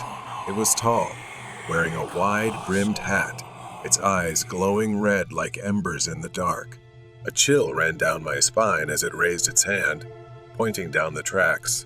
Far down the tracks, I saw Sarah, walking away from me. But she wasn't walking normally. Her movements were stiff, like a puppet controlled by invisible strings. "Sarah, stop," I yelled. But my voice echoed back, swallowed by the night. I ran toward her, desperation driving each of my steps. The closer I got, the more horrific reality became. Her face was blank, expressionless, her eyes vacant and soulless. It was as if her very soul had been drained. Tears streamed down my face as I reached for her, but the distance between us never closed. The shadowy figure at the station let out a raspy laugh, echoing through the trees, sending waves of fear crashing over me. I turned to face the figure, but it had vanished. In its place stood an old, rusted, decaying train, its windows shattered. Shadowy figures filled the cars, their hollow eyes staring at me. The door creaked open, like an invitation into the darkness. My heart raced with fear and curiosity. A whisper brushed my ear. "Join us. We've always been here waiting for you." I shook my head, backing away, but the pull of the train was too strong. My legs moved on their own, drawing me toward the door. Just as I stepped inside, the door slammed shut behind me. The train swayed, and I felt a cold hand grip my shoulder. I turned to see Sarah sitting across from me, her eyes vacant. "What's happening?" I choked out, but she didn't respond. Instead, she slowly raised her hand and pointed out the window. I looked outside. I was standing on the platform, staring at the train. But how could this be? I was inside. I tried to scream, but no sound escaped. The train raced faster and faster, the outside world fading into a blur in whispers.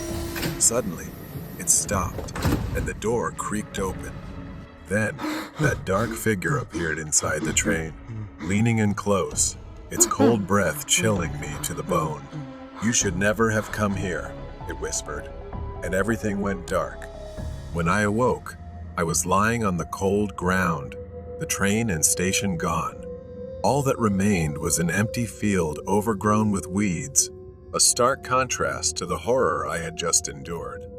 I stood up, dazed and disoriented, and headed back to town. As I neared the town square, something caught my eye, a missing person poster. It was Sarah's face, but the date was from 10 years ago. My heart sank as I stumbled back, trying to comprehend the horror. Had I really been gone for 10 years? Or had Sarah vanished long before I ever met her? The truth was too horrific to grasp. Desperate for answers, I rushed back to the station, but when I arrived, it was gone. Only an empty field remained. The train, the darkness, the station all vanished as if they had never existed. Memories flooded back the faces of victims, broken families, the whispers of those who had vanished without a trace. Each shadow symbolized a haunting reminder of what I had escaped, of the guilt I carried for failing to protect those who needed me most. I turned away and walked on, ready to embrace the memories instead of fleeing from them. The shadows may linger, but I would no longer let them control my life. The shadow of an eccentric person. Maggie had been staying at her friend's apartment in this remote town for the past few weeks. The old apartment was the perfect escape for her from the chaos of life, but the peace she sought was quickly overshadowed by an odd, unsettling feeling that seemed to linger in the walls. Lily moved around the living room, tidying up a bit. She noticed there were quite a few mirrors hanging on the walls, as her friend was a collector of mirrors. But those mirrors gave her an inescapable feeling that they held something more. As she passed by one of the mirrors, for a brief moment, she felt as though something or someone was staring at her. She wasn't sure and brushed it off. Maybe it was just her imagination. She picked up a few scattered items from the coffee table and walked down the hallway to the bathroom. That night, Lily prepared to take a bath. She was tired and wanted to relax, to forget the strange feeling creeping into her thoughts. She turned on the faucet to fill the bathtub, steam filling the room. But as she was waiting for the tub to fill, her eyes suddenly caught sight of the mirror above the sink. She felt as if something was moving. Maggie startled, turning around, but there was no one in the room. The air was heavy with silence. A shiver ran down her spine, and she quickly exited the bathroom, her thoughts spinning. She tried to convince herself that it was nothing, just stress from being alone in a strange place. One night, as she was about to drift off to sleep, she noticed a noise, or something moving. A shadow was cast on the floor. She felt an unease unlike anything she'd ever experienced. She didn't dare move. Her anxiety grew. Suddenly, the feeling of being watched became unbearable. Maggie turned, opened her eyes, and there he was, a tall, pale, gaunt man with sunken eyes standing right behind her. Maggie jumped up, rushed to turn on the bedside lamp, but her hand slipped, and she knocked it over. As the lights flickered, the room lit up intermittently, but she couldn't see anyone. Then everything didn't stop. Shortly after, she heard a soft tapping on the window behind her. Maggie hesitated, then gathered her courage and opened the curtain, but there was no one there. She panicked. It felt like a staged prank, as though something terrible was happening. She tried once again to shake it off and left the bedroom. But she didn't realize a man had appeared, standing silently, staring at her. He didn't move, just stared at her with eerie stillness. Days passed, and she began losing track of time, her mental state deteriorating. The reflection of the man started appearing more often, sometimes standing motionless at the end of the hallway. But this time, it wasn't just a shadow at the end of the hallway. For the first time, he physically appeared, a tall, gaunt figure with hollow eyes, dressed in filthy, tattered clothes. Fear consumed her as she backed into the corner of the room. He was slowly approaching, his face twisted into a sinister grin. In horror, he lunged at her. Maggie was shoved into the large mirror, shattering it into a cacophony of sharp, piercing noise. As she fought back, the man screamed, "You will be mine." He gripped her wrists tightly, but in the chaos, he momentarily lost focus, distracted by his own delusions. Desperate to free herself, Maggie grabbed a shard of broken glass and, with all her strength, stabbed his hand. He howled in pain and released her. Maggie seized the moment of his distraction to escape. She ran out of the apartment, calling for help from anyone nearby. Soon, the police surrounded the apartment, and he was captured. He was an abnormal, deranged individual who had been living in an abandoned house nearby for years. He was arrested and placed in a psychiatric facility after being diagnosed with severe mental instability and a history of violent behavior. The police believed he had been stalking Maggie for weeks before his outburst. Even though he was captured, she couldn't shake the feeling that the mirrors in the house still reflected something strange. The trauma lingered within her, and it would take a long time for her to recover. Mysterious driver in the desert. Gavi was driving down an empty desert highway, stretching for miles, barren and silent. He had been driving for hours. The only sound was the crackling of his car's radio, which seemed to be breaking down, with only static and the occasional country tune. This was one of the rare times Gavi passed through here. He glanced at his dashboard map. No towns, no gas stations for miles, just an empty, desolate road. As Gavi approached a small hill on the road, he felt a sense of relief. The slight slope broke the endless flatness, providing a brief change. But as he went downhill, something caught his attention in the distance. At first, he couldn't tell what it was. Just a shape, a dark figure faintly illuminated by the moonlight. But as he got closer, the figure took form a person standing on the side of the road. Gavi slowed down, squinting to get a better look. It was a woman, standing alone in the middle of nowhere. She wore a long white dress and had pale skin. Her long black hair hung over her face as if soaked in water. Gavi muttered, wondering what she was doing out here. There was nothing for miles. No cars, no houses. How did she even get here? Gavi slowed the car further, considering whether to stop. Maybe she was lost. But as he got closer, something sent a chill down his spine. Her hair looked too wet, as if she had just walked out of a rainstorm, even though the desert had been dry for weeks. And her face, what little he could see of it, her eyes were too large, unblinking, staring straight at Gavi through the wet strands of hair. He hit the gas, speeding past her in fear. Even though he tried to convince himself she was just a lost traveler or perhaps a prank, Gavi couldn't shake the feeling that something was very wrong.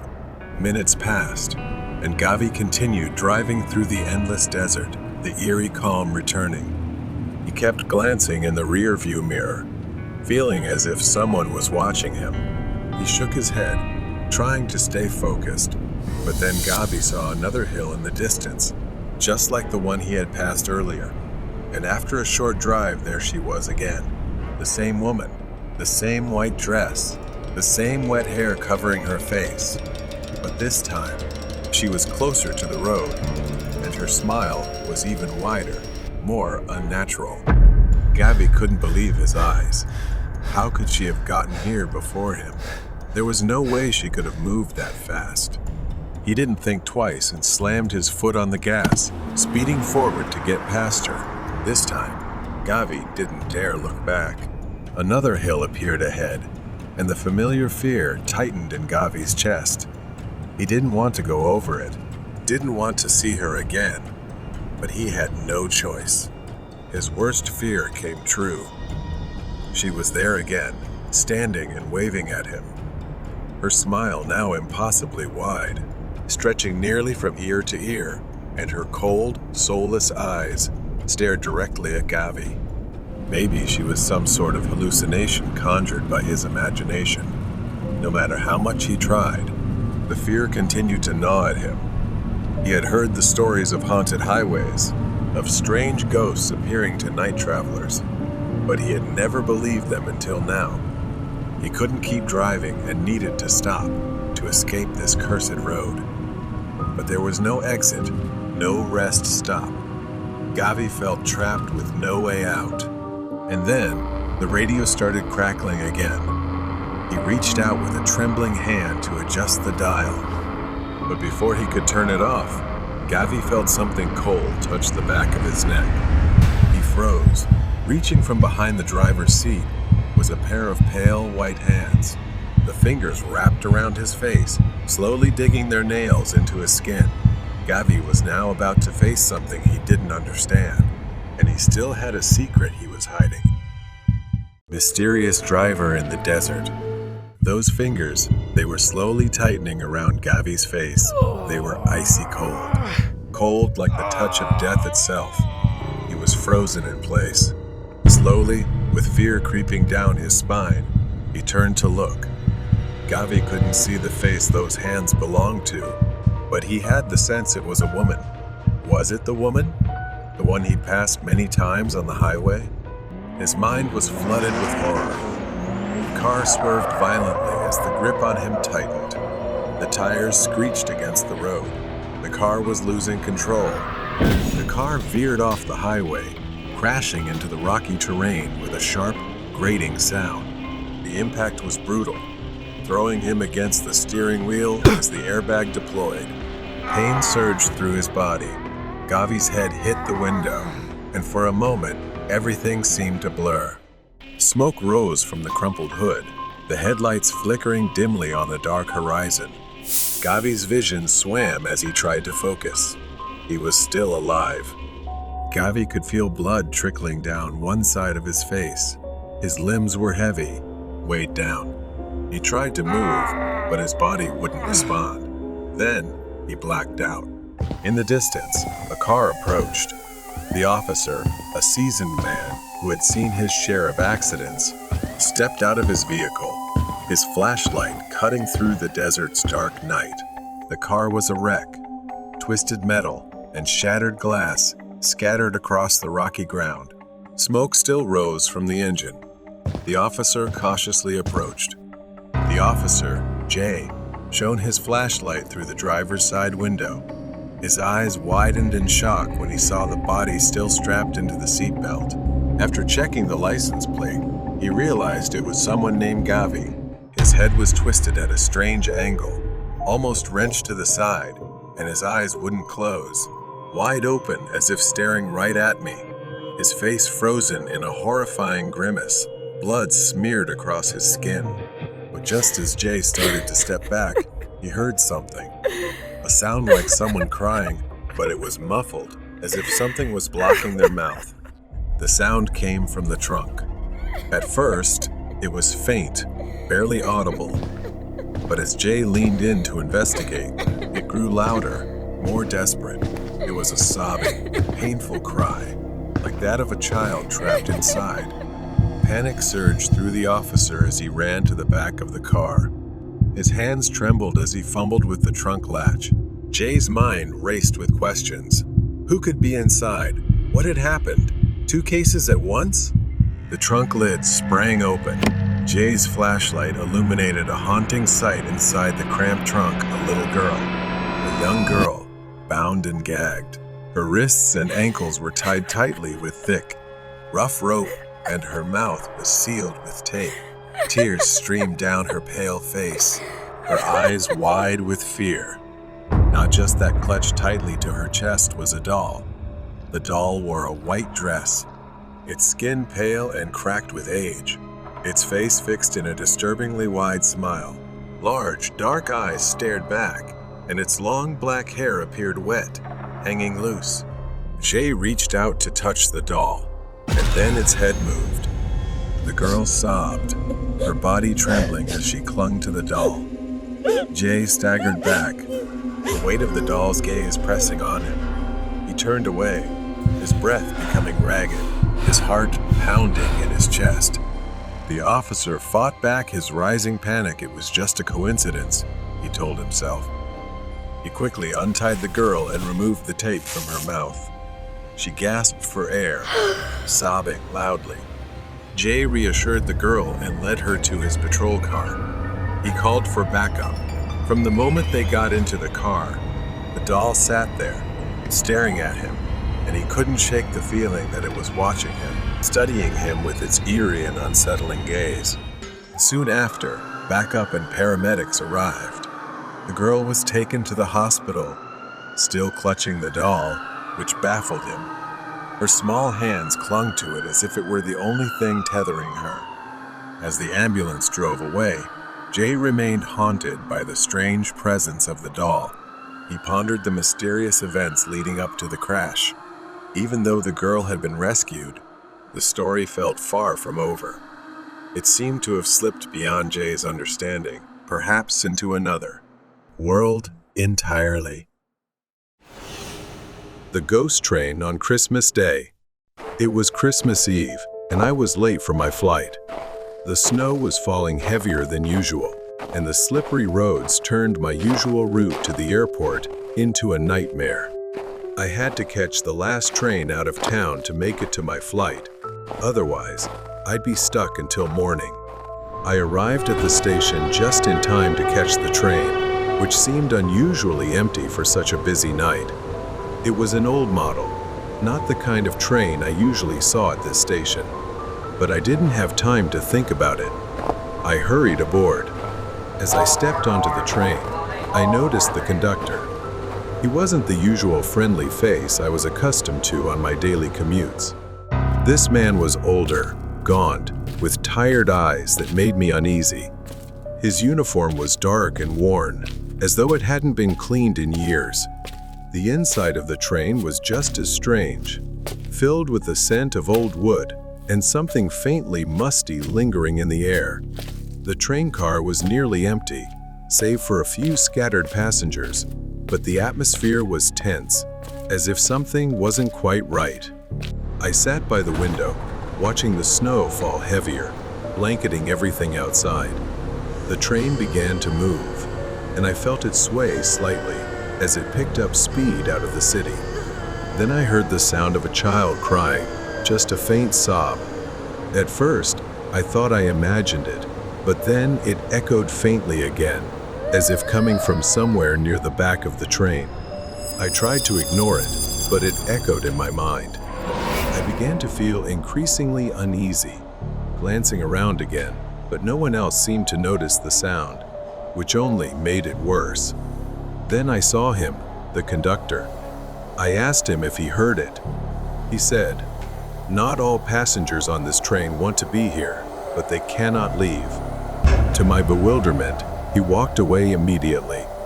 I steadied myself and turned to ask him about what he had just said. But strangely, he was no longer there. I stood up and walked toward the back of the train. My footsteps echoed in the silence. When I reached the next car, I froze in place. In the dim light, I could see a shadow. It was a child. He clutched a small, tattered doll in his hands, wearing what looked like outdated, shabby clothes. He didn't move, his head bowed. I asked, "Are you lost?" But there was no response. Suddenly, the lights flickered, and the train lurched forward, shaking violently. Without thinking, I reached out to steady the boy.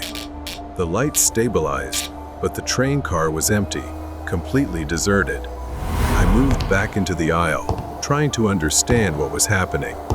The other passengers remained still, staring straight ahead, oblivious to the madness unfolding around them. Suddenly, I felt a cold hand grasp my arm, sending a shiver through me. The train shook violently again, and the temperature plummeted. I could see my breath in the air. The train screeched to a sudden halt, and I stumbled, trying to steady myself. The passengers were gone. The train was empty, except for the boy, standing with his back to me. He didn't move, just stood there with his head slightly tilted, as if waiting for me to do something. The doll in the boy's hand fell to the floor. I slowly approached him, bending instinctively to pick it up. When I looked up, my breath caught in my throat. The boy turned, and his eyes were voids of pitch-black emptiness, locking onto mine. His voice echoed coldly in the air. They left me. I panicked, never having seen anything like this before. Before I could react, the sound of crying turned into an ear-piercing scream, deafening and spine-chilling. I lost my balance and fell backward in fear, my vision spinning as the boy stood still, seemingly unaffected. The train doors suddenly slid open. With trembling hands, I crawled toward the exit, desperately trying to escape. I staggered out into the freezing, eerily silent night. But when I looked back, the train was gone, completely vanished, leaving only an empty, snow-covered platform as if it had never been there. I don't remember how I got home that night. Every Christmas Eve since, I still wonder whether the midnight train was real or just a nightmare. Years later, on another Christmas Eve, I found an old article, a newspaper archive about a train that disappeared in a snowstorm many years ago. The article spoke of a missing child whose parents had abandoned him on that very train. It was said that the Midnight Express appears every Christmas Eve, carrying lost souls who cannot move on. I closed my laptop, my hands trembling. I looked out the window. The snow continued to fall outside, and a chill ran down my spine. The impersonator of the babysitter. Dylan was home alone, sitting on the couch in the living room, when his mom walked in with Joshua, a thin man who looked nervous. He was 12 years old and believed he was old enough to stay home alone, but his parents insisted on hiring a babysitter. Dylan immediately disliked Joshua, calling him a clumsy loser, a nerd in his head. Joshua tried to be friendly, but his anxiety was clear. His mom handed over the rules for the evening. Joshua had to make sure Dylan ate, didn't stay up too late, and didn't watch horror movies. But Dylan was determined to make everything difficult. He rolled his eyes and agreed reluctantly. Once they left, Dylan turned on a horror movie with gory scenes, deliberately trying to make Joshua uncomfortable. He enjoyed watching Joshua jump at every scare, his face growing paler with each moment. Dylan started suggesting Joshua order a pizza. He almost ran into the kitchen to get away from the TV screen, and Dylan couldn't stop laughing. While he was on the phone ordering, a new, wicked idea popped into Dylan's head. After a while, they got their pizza. But as Dylan observed, something was off in Joshua's behavior. He seemed too anxious, constantly looking over his shoulder and jumping at the slightest noise. Dylan found this strange but shrugged it off, still focused on achieving his goal. Bored and wanting to scare the babysitter, Dylan suggested they play hide and seek in the dark. He thought Joshua would be desperate to escape the horror movie and agreed without hesitation. Things started to get strange.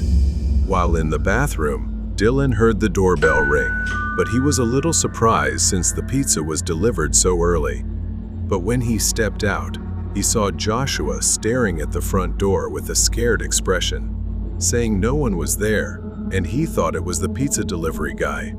The game started, and Joshua went to hide. Dylan found him after 5 minutes. Dylan asked, Why didn't you try hiding in the basement? Joshua said. The dark scares me. In Dylan's mind, the perfect plan continued to form. Joshua began pressing his face into the wall and counting, while Dylan hid, thoroughly enjoying his plan. The boy hid in the kitchen, secretly holding the TV remote, waiting for the perfect moment. As he started searching and approached the TV, the boy suddenly turned the volume all the way up, the sound of a terrifying scene, nearly giving him a heart attack.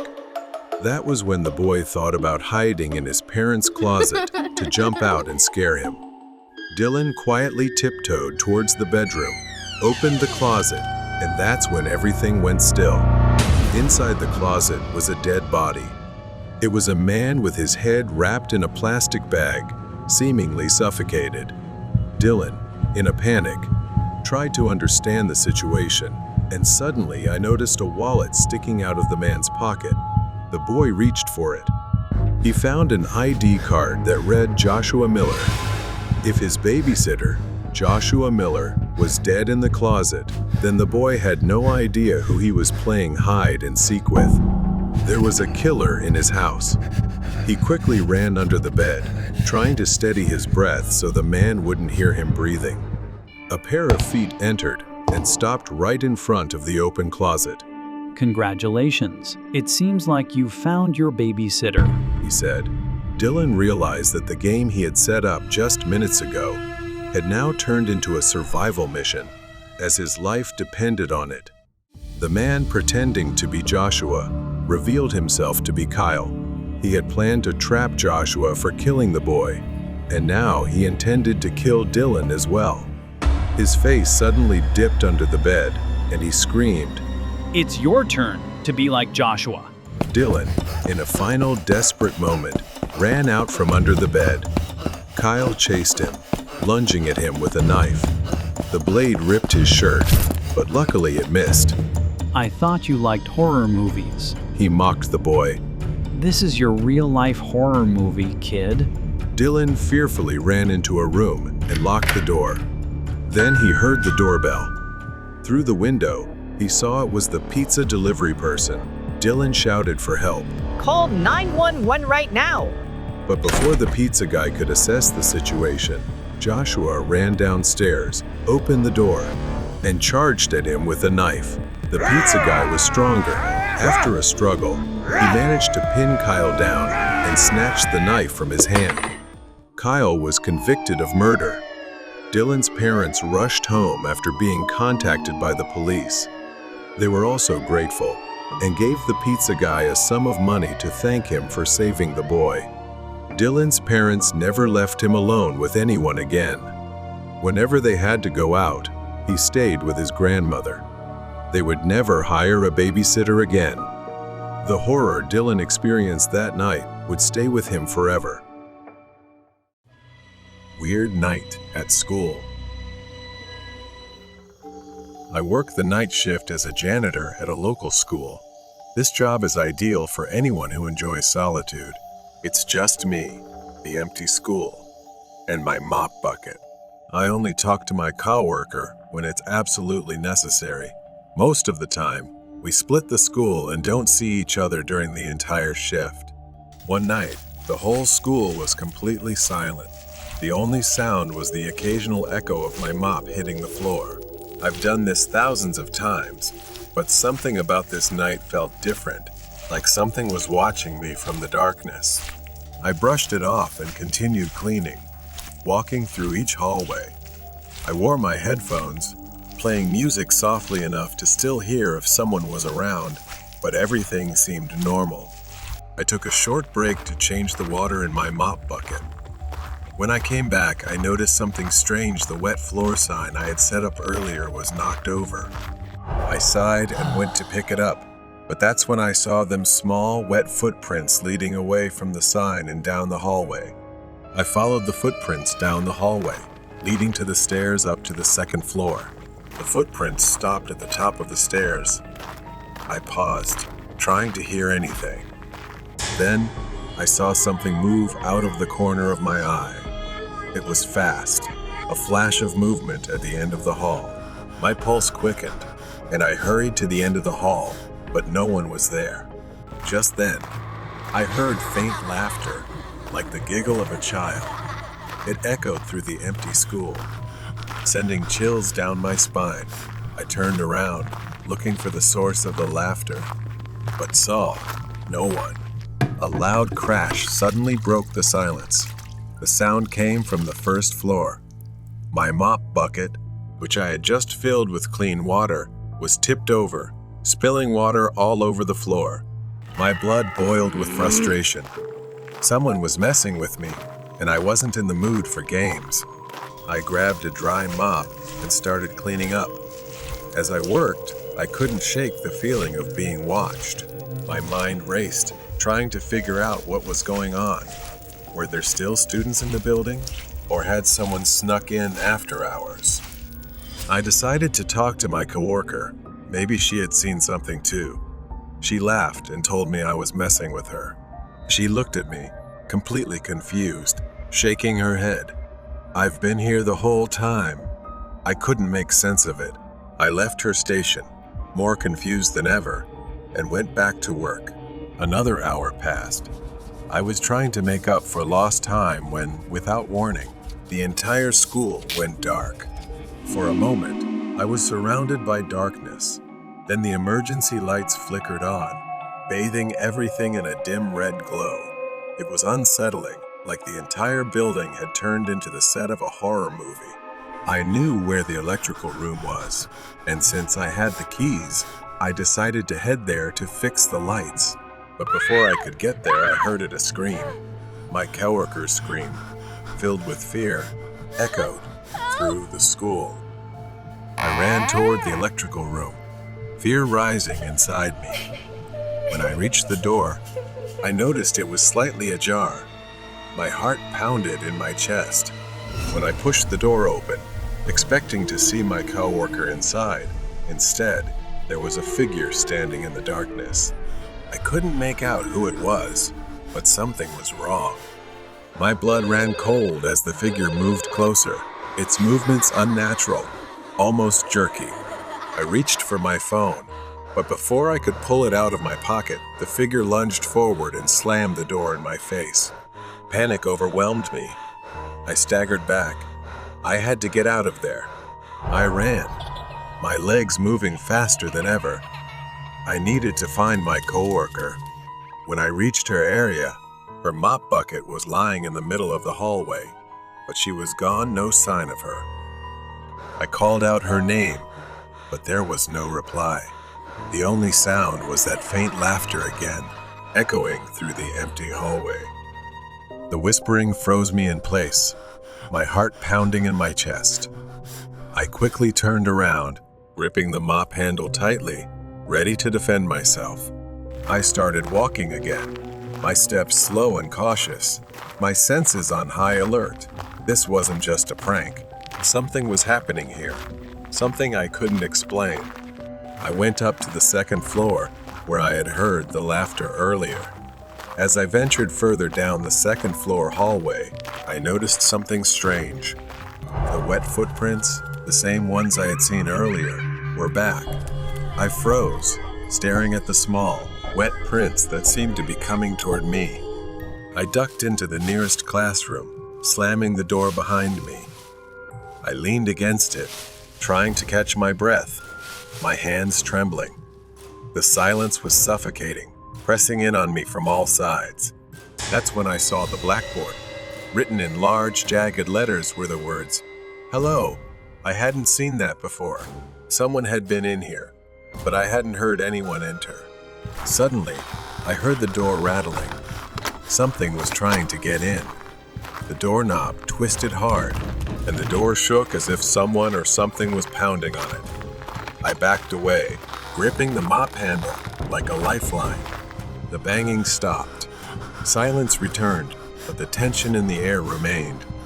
I slowly crept toward the door, pressing my ear against it. Nothing. I reached for the doorknob, turning it as gently as I could. I cracked the door open just a little and peeked out into the hallway. I cautiously stepped out, looking around for any sign of movement. I had to find my coworker. I couldn't stay in this school alone any longer. I started walking down, and just then, from where I stood, I saw a shadow at the bottom of the stairs. It didn't move, just stood there, a dark figure faintly illuminated by the red emergency lights. I squinted, trying to make out the shape. It was small, like a child. As I got closer, I could see more clearly a young boy, maybe 13 or 14, standing with his back to me, wearing a torn school uniform. I reached out, hesitating for a moment before speaking. "Hey, are you okay?" The boy didn't respond. I took another step, my hand trembling as I reached out to touch his shoulder. The boy's face was a grotesque mask, pale, soulless eyes, blood dripping from his nose, and a wide, twisted grin. My heart nearly stopped. The child let out a piercing scream that echoed through the staircase, a sound so shrill it felt like it was tearing through my skull. I stumbled back, dropping the mop. My legs felt weak, but I forced myself to run. I sprinted down the hallway, gasping for breath. I didn't care where I was going. I just needed to get out. The hallway seemed to stretch on endlessly in a horrific way. I burst through the double doors into the gymnasium, slamming them shut behind me. The gym was pitch black. I backed away from the door, my body shaking with fear. The footsteps stopped. The doors stayed closed. For a brief moment, I thought I was safe. But then, from the far corner of the gym, I heard a ball bouncing. There, in the far corner, the boy stood, his face still twisted in that grotesque grin, holding a basketball and slowly bouncing it on the floor. Then the boy whispered, "Hello," his voice echoing in the empty space of the gymnasium. I backed away, my legs trembling. The child took a step forward, then another. Each step was slow, deliberate, as if he was savoring the fear he was causing. I didn't think anymore. I bolted, running as fast as I could toward the parking lot. My legs felt like they could give out at any moment, but I kept running. I didn't stop until I reached my car. My hands shook as I fumbled with the keys, finally unlocking the door and jumping inside. As I started the engine, I looked back at the school. In one of the second-floor windows, I saw the child standing there, staring down at me with that twisted grin. I floored the gas and sped out of the parking lot. The image of that child burned into my mind. I didn't go back the next night. I never went back there again. The outcome of the Hitchhiker Man. I was working the third shift at a 24/7 diner in a quiet town. Most of our customers were truck drivers and travelers passing through. But the strangest people I've ever met were the drifters, addicts, and hitchhikers. That night started like any other. Carl, the cook, had been working at this place for over 15 years, and he had seen it all. His sharp eyes could spot trouble from a mile away. We were perfectly in sync. I served tables, and he flipped burgers.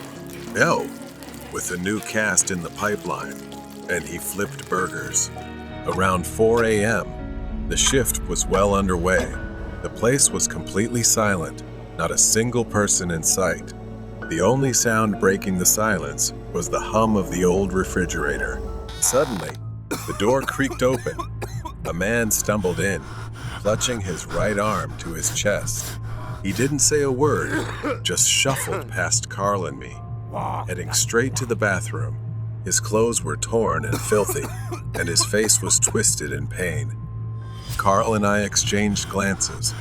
We'd seen strange customers before, but there was something off about this guy, more than just a regular drifter. I asked Carl, "Doesn't he look familiar?"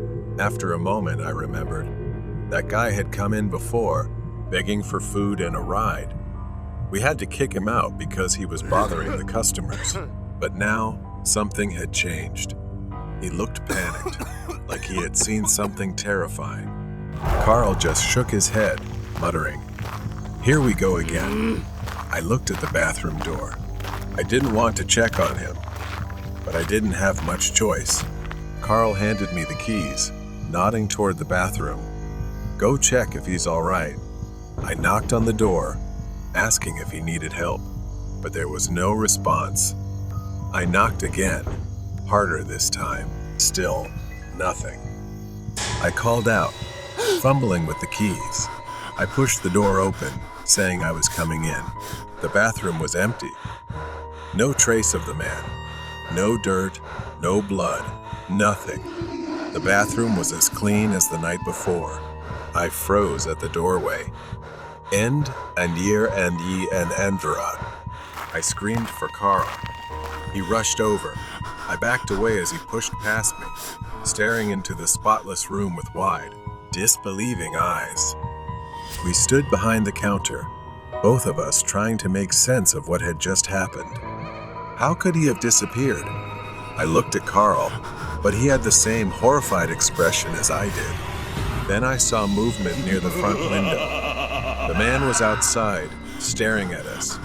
His face was worse than before, bloody, swollen, and his eyes were bleeding. But what froze me in place was how his right hand hung limply at his side, looking like it was about to snap off. His thumb was sticking straight up, unnaturally stiff, as if he was trying to hitch a ride. Before I could grab the phone to call 911, a loud noise echoed from the back of the diner. Carl and I rushed to the back. It was coming from the freezer. Someone was tearing into the food boxes. Carl grabbed a knife from the counter, and we slowly moved in. The man was inside, tearing open a box of frozen meatballs and pressing a pile of meat against his arm, like he was possessed. But his arm, it wasn't right. His hand was dangling, almost detached from his wrist. For a moment, everything went still. We locked eyes on him, witnessing something we couldn't believe. Then, at an unnatural speed, he bolted past us, kicked the kitchen door open, and ran outside. Carl and I stood there, too shocked to react. We had just witnessed the impossible. Carl hurried to the front, locked the diner doors, and turned off the lights, plunging the place into darkness. The only light now came from the neon sign outside, casting a dim red glow on the counter. I stood in the middle of the kitchen, my hands trembling. My mind raced, trying to piece together what had just happened. That man, if he was really injured, was moving with an unnatural speed and strength. And those eyes, it was like something else was controlling him. When I looked out the window, the parking lot was empty. There was no sign of the man. Carl stood with me, his face tense, his eyes scanning the darkness outside. I asked Carl what we should do now, and if we should call the police. Carl shook his head and said they wouldn't believe us, and there was no way to explain this. He reconsidered, slowly walking to the phone and picking up the receiver. But just as he dialed 911, the lights in the diner flickered. The hum of the refrigerator went silent, and for a moment, everything was still. Then, in the darkness, we heard a soft, slow tapping on the window. We bolted through the kitchen, with Carl leading the way. I glanced back just in time to see the glass shatter, and the man crawling through the window like a wild animal. Carl pushed open the back door, and we stumbled out into the alley behind the diner. Carl panted, glancing around. "We need to get to the car." We sprinted down the alley, the man's footsteps echoing behind us. He was faster than I expected, his heavy breathing growing louder as he closed in on us. I could hear his raspy voice muttering something, words I couldn't quite make out. Carl reached the car, fumbling with the keys, urging me to get in quickly as the doors unlocked. I yanked the door open and jumped inside just as Carl started the engine. The headlights flicked on, illuminating the man standing at the end of the alley. Now he was covered in blood, his smile wider as he slowly raised his thumb again, rigid and grotesque, like a hitchhiker's signal. Tires screeched as Carl slammed on the gas, and the truck sped out of the alley and onto the road. I glanced into the rearview mirror, my heart still racing. The man stood motionless at the edge of the diner, watching us disappear into the night. We didn't speak for the first few miles, both of us too stunned to process what had just happened. We drove in silence for the next hour, trying to put as much distance as possible between us and that place, but I couldn't shake the feeling that it wasn't over. I eventually called the police to report the incident. To my surprise, they told us to head toward a location near the diner.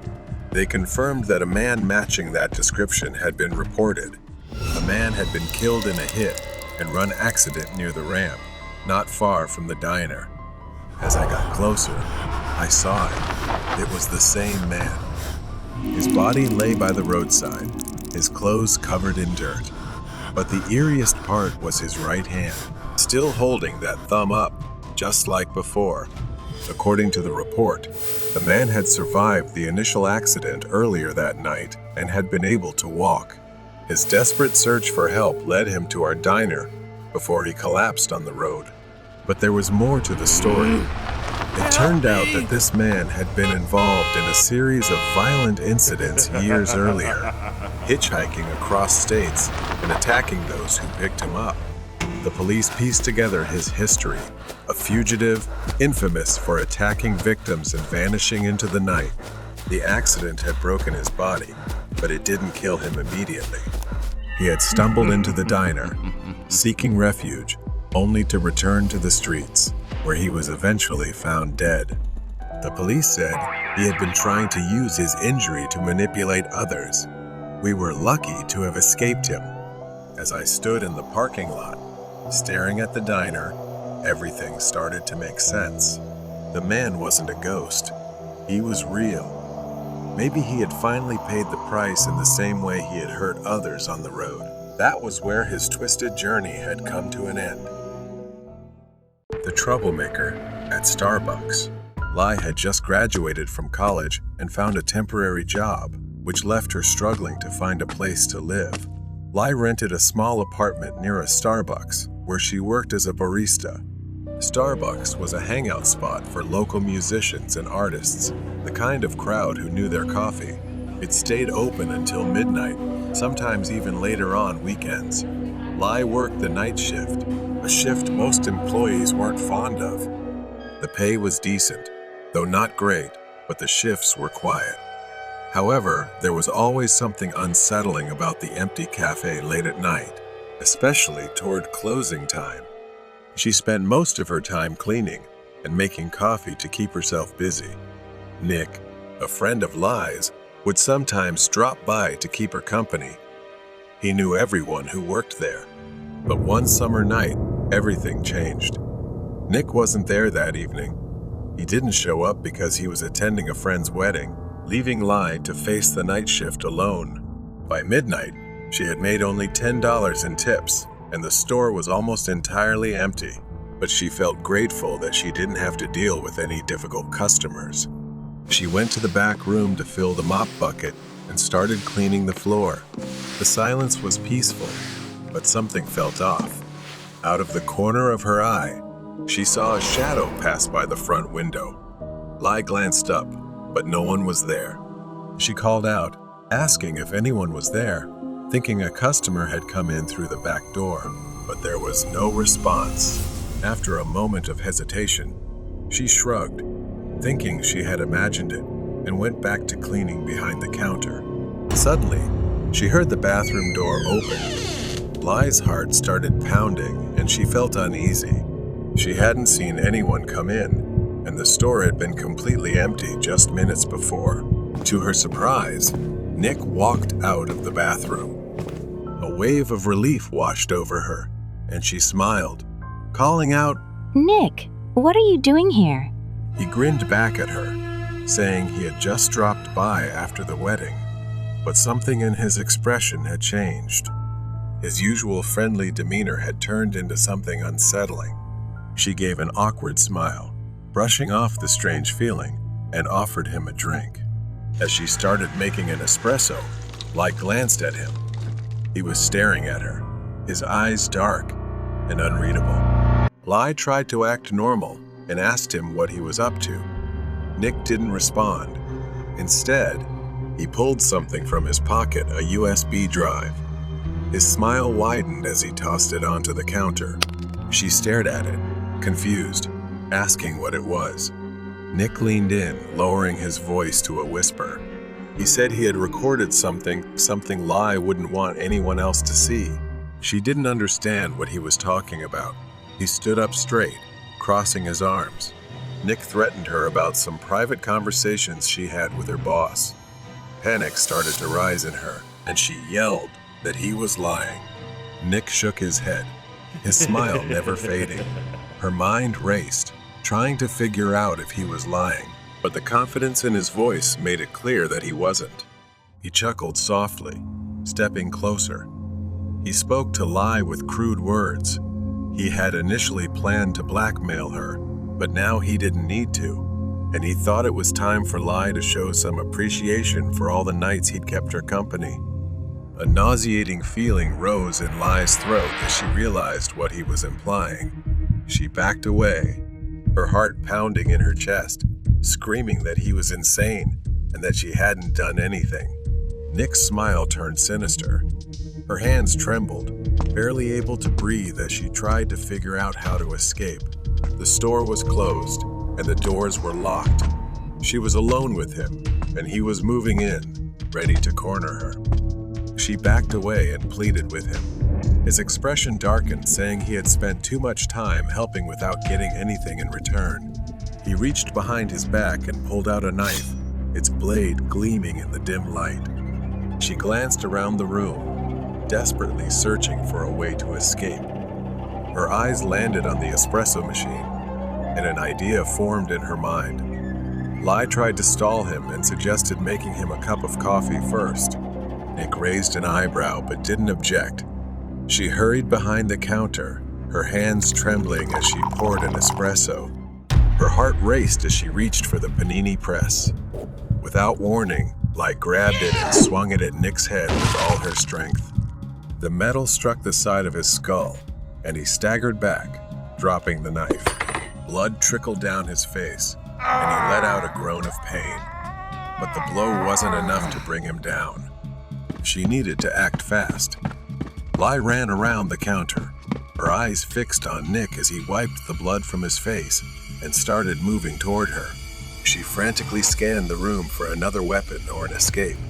Nick moved slowly, deliberately, as if he knew Lai had nowhere to run. His smile had vanished, replaced by a grim expression. She backed up toward the rear of the cafe, her mind racing to come up with a plan. The mop bucket was still near the back door. If only she could reach it. With trembling hands, she lunged for the mop bucket, grabbed the metal handle and swung it at him. Nick dodged the first blow, but she swung again, striking him in the ribs. He groaned in pain, stumbling backward. She didn't stop. She swung again, this time aiming for his legs. It sent Nick crashing to the ground with a pained yell, clutching his knee. She seized the opportunity and ran for the back door. Lai fumbled with the lock as Nick struggled to get up. She finally managed to open the door and dashed out into the alley behind the store. She kept running, too afraid to look back as she heard Nick's footsteps behind her. He was limping, but he was still chasing her. Lai rounded a corner and spotted a large metal dumpster near the end of the alley. She crouched behind it, holding her breath. Her heart was pounding so fast it felt like it might burst out of her chest. From her hiding spot, she heard Nick stumble into the alley. His breathing was heavy, labored from the pain, and then his bitter voice called out, asking where she was, saying it wasn't over yet. Lai covered her mouth with her hand, trying to stay as silent as possible, not daring to move.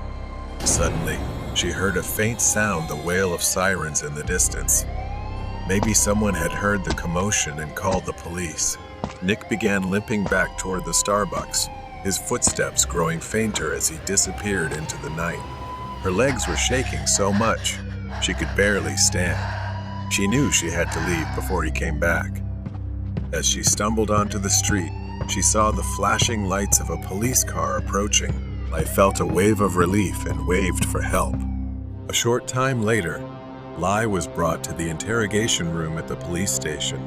The officers came in and told her that Nick had been arrested. He had been hiding in the cafe, trying to erase the security footage. The relief was immense. It was finally over. Nick had been arrested, and the evidence against him was undeniable. He would be charged with multiple crimes, including assault and attempted blackmail. The nightmare was over, and Nick would pay for everything he had done. The stranger's chase at Dunkin' Donut. It was just another regular shift at Dunkin', where I work part-time. The night shift is my usual shift, and tonight was no different. We usually close at 9 p.m., and I've grown used to the quiet that settles over the store as night falls. We had to clean up everything, and my coworker hadn't shown up yet. But that wasn't unusual. I was fine handling the store by myself. The inside of this Dunkin' was larger than most, with a few booths and tables scattered around. I had spent the last few hours in silence.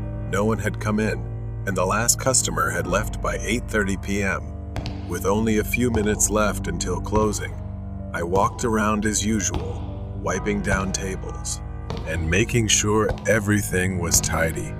As I passed by, heading back to the counter to clean up, something made my heart race.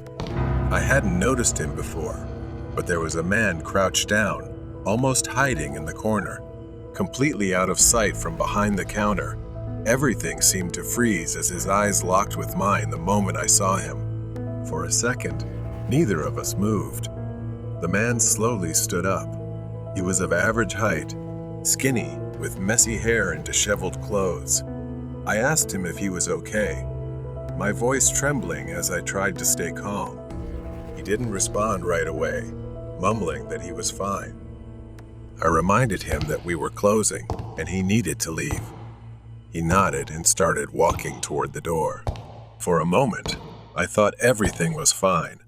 But then, without warning, he turned around and sprinted toward the counter with a crazed look on his face. Everything happened so fast.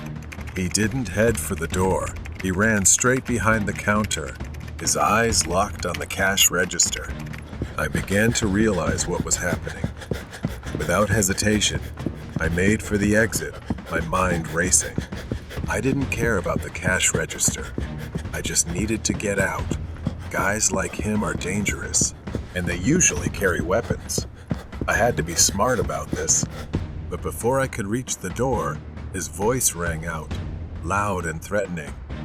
He shouted, his voice filled with anger. Stop. Froze for a second, but instinct kicked in, and I kept moving, my heart pounding in my chest. I pushed the door open and ran out, without looking back. I thought he would be inside to rob the store, but I was wrong. He chased after me, running through the parking lot, and fear gripped me like never before. I looked around the area, but most of the stores were dark and closed. I spotted a gas station in the distance, its lights flickering like a beacon of hope. I ran faster, my breath quickening, and he was still behind me. The distance between us seemed to shrink. I burst into the gas station, my chest heaving with each breath. It was the closest place still open. As I ran inside, I shouted for someone to call the police. My voice was panicked and full of fear, echoing through the empty space.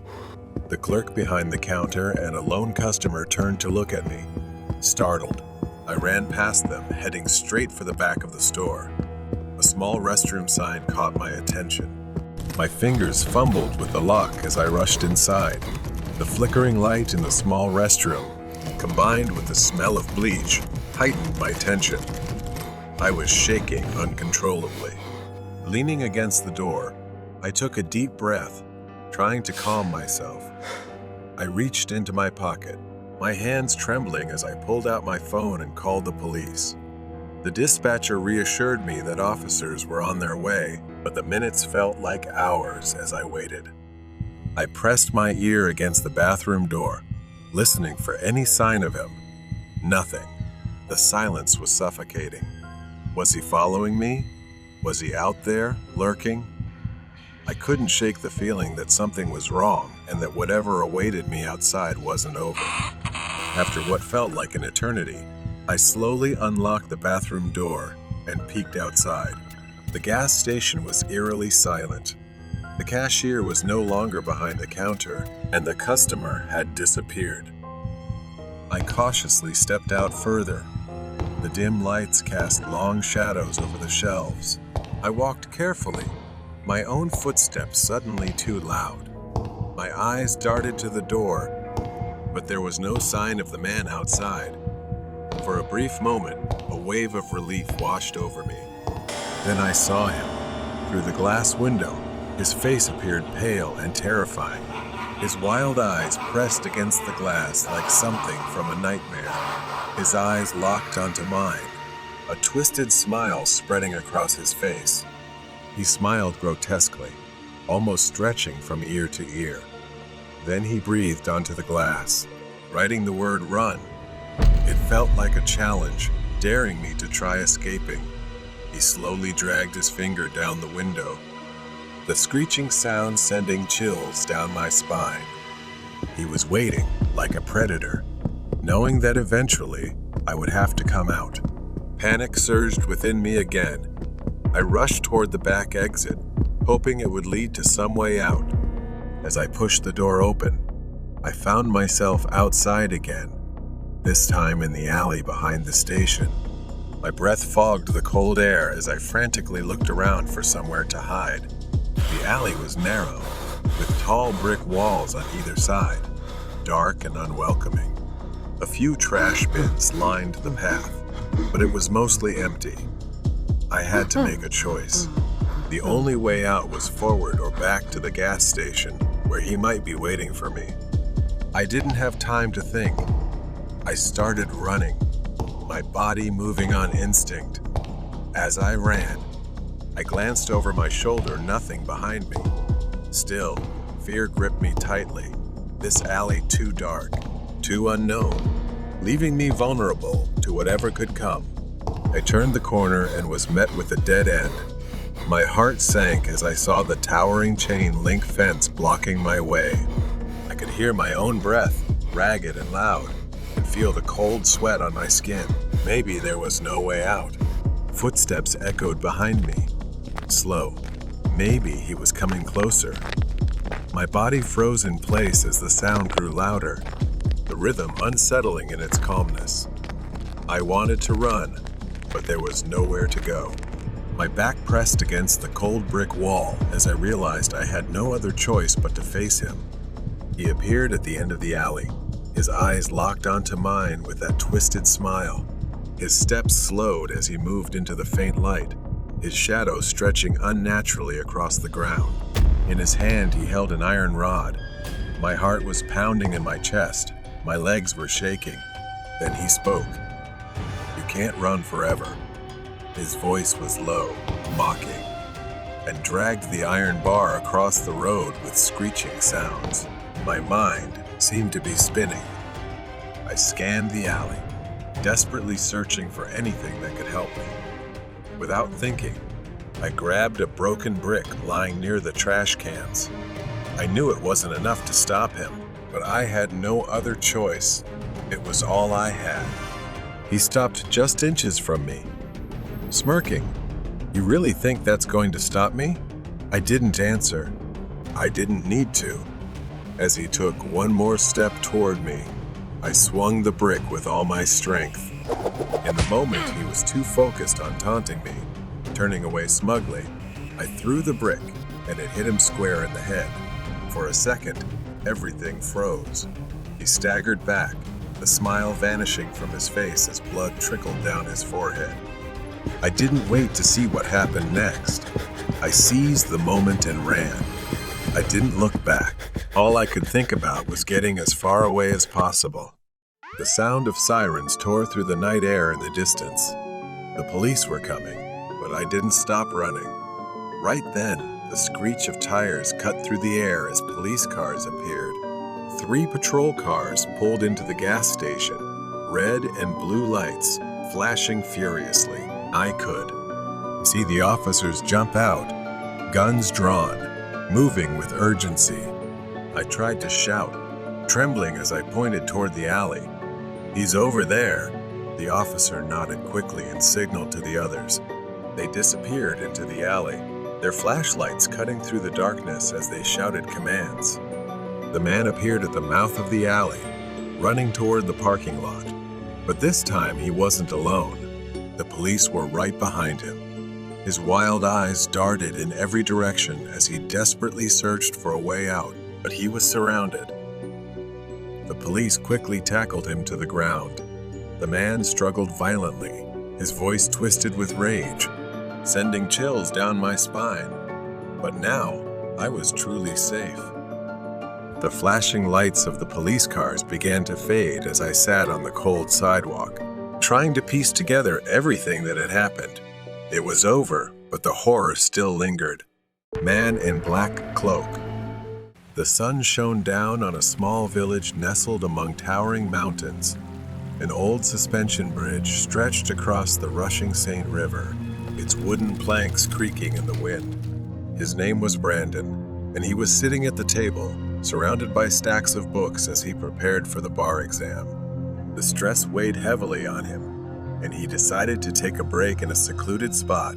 Stepping outside, the chilly late October air hit him. Brandon walked past a few nearby houses, the crunch of dry leaves underfoot creating a soothing sound. As he approached the suspension bridge, he gazed at the rushing river below. He closed his eyes, taking in the fresh air of nature. Suddenly, he felt the presence of someone nearby. He opened his eyes and saw a man in a black cloak standing in the middle of the bridge, fully shrouded. Brandon's heart raced as he saw the man drawing something on the railing of the bridge. A sense of unease rose within him, and he chose to avoid the man, turning back toward the forest along the riverbank. The overgrown trail ahead was thick with brush. He carefully tread over the uneven ground, trying to shake off the lingering anxiety after his encounter with the man. Emerging from the foliage, he reached the creek's edge. The sun was setting, casting long shadows across the ground. A brief sense of peace washed over him, but it was fleeting. In the fading light, Brandon saw flickering flames ahead. Confusion filled him, as he had expected to be alone out here. Curiosity rose despite his unease. Brandon moved closer, the crackling sound of the fire growing louder. As he approached, he saw 3 people in black cloaks standing around a man who looked injured, bound and covered in blood, lying on the ground. He could only hold his breath in fear. The flickering torchlight cast strange shadows, making the scene even more horrifying. They chanted ominously, in a language Brandon couldn't understand. He couldn't tear his eyes away from the terrifying sight. Panic rose within him, and he knew he needed to leave. One of the cloaked figures pulled out a knife, and Brandon's instincts screamed that something was wrong. He couldn't stay here any longer. He had to run. Just as he was about to flee, the man Brandon had seen on the bridge appeared, stepping out of a small boat nearby, his hood falling back to reveal tattoos covering his pale skin. At that moment, the man pointed in Brandon's direction, and in an instant, it was clear he had seen him. The world around him seemed to fade into darkness, and the man's demonic eyes appeared to pierce through his soul. The discomfort Brandon had felt earlier on the bridge turned into pure terror as the man began to move toward him quickly and menacingly. Brandon's instincts kicked in immediately. He forgot about the poor man being held as a sacrifice and started running. He could hear the man's breath behind him as he ran through the brush, branches whipping against his face. The twigs scratched at his arms as he ran, his breath coming in ragged gasps. Brandon was losing strength, and the distance to safety seemed endless. He finally emerged from the forest and onto the trail. The man and his cloak were still behind him, so he turned left toward the bridge. as there were no houses nearby and no one to call for help. The weight of exhaustion hit him, but there was no time to rest. He turned around and saw the man approaching, his face like a mask of rage. When he reached the middle of the suspension bridge, he stood there in disbelief and filled with fear. He looked at the wooden railing and read the mark that the cloaked man had written less than half an hour ago. It was barely legible, as it had been etched with a blade, but he was certain it read, Brandon McCain, August 7th, 1993, to October 20th, 2021. It was his name, along with his birth date. He realized that perhaps today would be a milestone in his life. And when he noticed the man approaching, holding a dagger, that could be the day he was about to die. The man swung the blade at him, and Brandon only had a few minutes to act. Brandon forgot all the legends, the depth, and the freezing temperatures, the river that could be a monster pulling him under. He didn't care. He lifted his right leg onto the railing, and as the man moved, Brandon dodged the blade that nearly pierced him. As the icy water splashed around him, his blood circulation became erratic. He only had enough time to look up and see the man on the bridge, still watching. But the freezing water dragged him down, and his body began to tremble as unbearable pain engulfed him. Brandon was nearly lost to disorientation, sinking slowly before closing his eyes, perhaps never to open them again. The Clown in the Tree. This happened to me when I was 14. It was the same year everyone was talking about creepy clowns lurking in random places. The stories were everywhere, but I never took them seriously until I had an encounter of my own. I was sitting alone in the living room. My parents had gone to my grandparents' house for the evening, leaving me home by myself. But instead of feeling free, there was a strange unease I couldn't shake. I texted some friends, inviting them over to kill time John and Emma. We played video games for a while, but after a few hours, we got bored. John had an idea. He said, "Let's go into the woods." There was a forest right behind my house that we usually avoided, especially at night. But it was still light out, and with nothing else to do, I agreed. We gathered ourselves and headed out. Part of me regretted it as soon as we left the house. The forest was dense, tall trees casting cool shade, but we weren't scared. We joked around, tossed sticks, and laughed about nothing. We had been there for about 20 or 30 minutes when we heard something strange. Someone was crying. The sound was faint but unmistakable, like sobbing, desperate, coming from deep within the trees. We all stopped, staring at each other.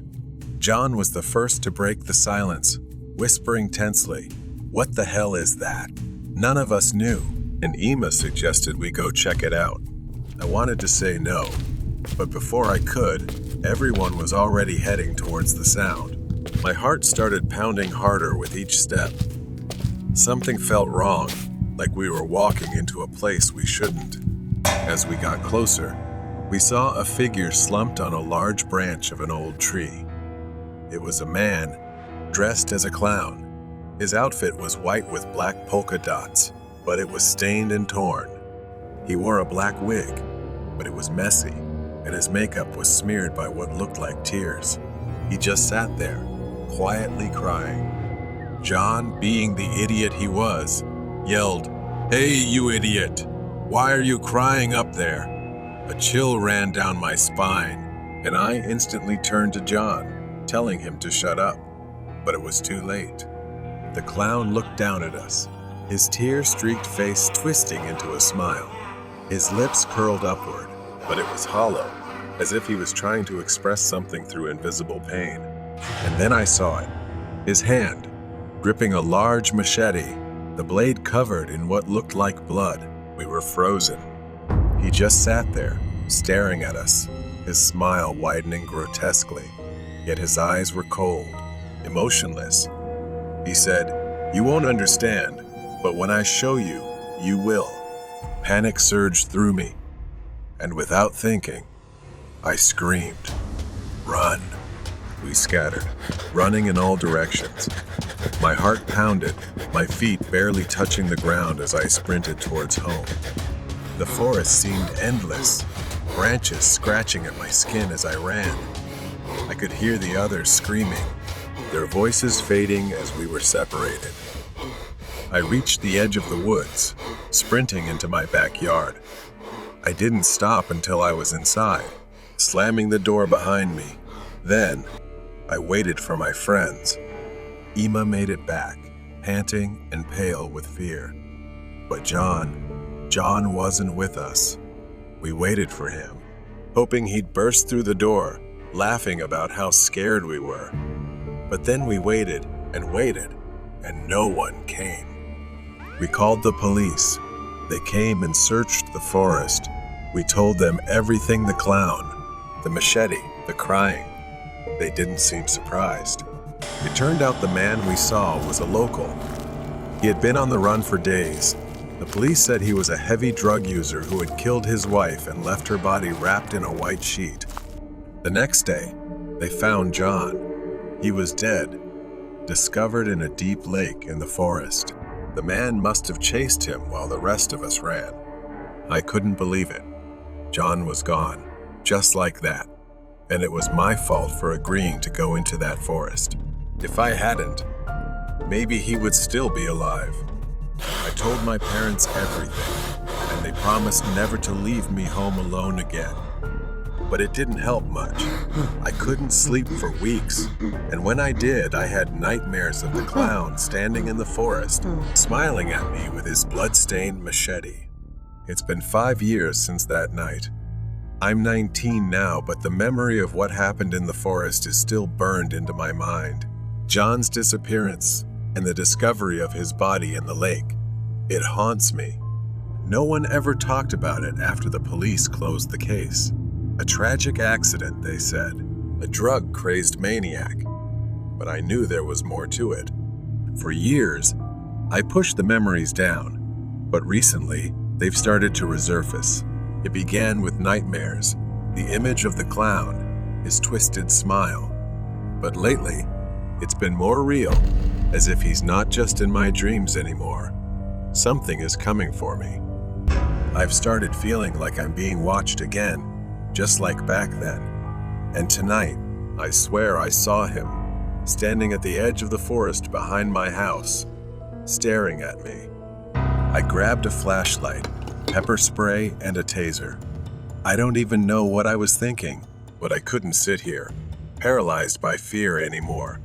The only way to end this is to go back to where it all started. The air was thick with silence as I stepped outside, the flashlight casting weak beams through the trees. The moment I entered the forest, each step felt heavier than the last, as if the woods themselves were pulling me deeper into the darkness. I didn't know where I was going, but my legs seemed to remember the way. Soon enough, I found myself back at the place where we had first seen the clown crying. Suddenly, the rustling of leaves shattered the silence. I froze. The sound of snapping twigs grew closer. I slowly turned around. The flashlight shook in my trembling hands, illuminating a figure perched on a branch, whistling. It was him. He looked just like before, his white clothes smeared with dirt and something darker dried blood. His black wig was still a tangled mess. He just sat there, staring, holding the machete. The clown tilted his head, his smile twisting even more as he jumped down effortlessly, walking slowly, deliberately toward me. He said, "Welcome back." I was so angry I almost cried, yelling that I knew what he had done to John. The clown's smile faded, replaced by a fake look of pity. "You don't understand," he whispered. "I didn't kill him. He chose it." I shook my head, backing away. His words. When I ran, I remembered seeing John hesitate, standing still. He didn't seem scared, more like mesmerized. And what he said before we ran into the woods, he looks sad, doesn't he? I snapped back to reality as the clown got closer, saying that when it was my turn, I'd understand. His words hit me like a punch. I stumbled backward, tripping over a fallen branch. The flashlight slipped from my hand, flickering as it rolled across the ground. Darkness enveloped me, and I reached to grab it, but the clown's footsteps were closer now. I looked up and saw him towering over me, raising the machete. I pulled the pepper spray from my pocket and sprayed it. He staggered for a moment.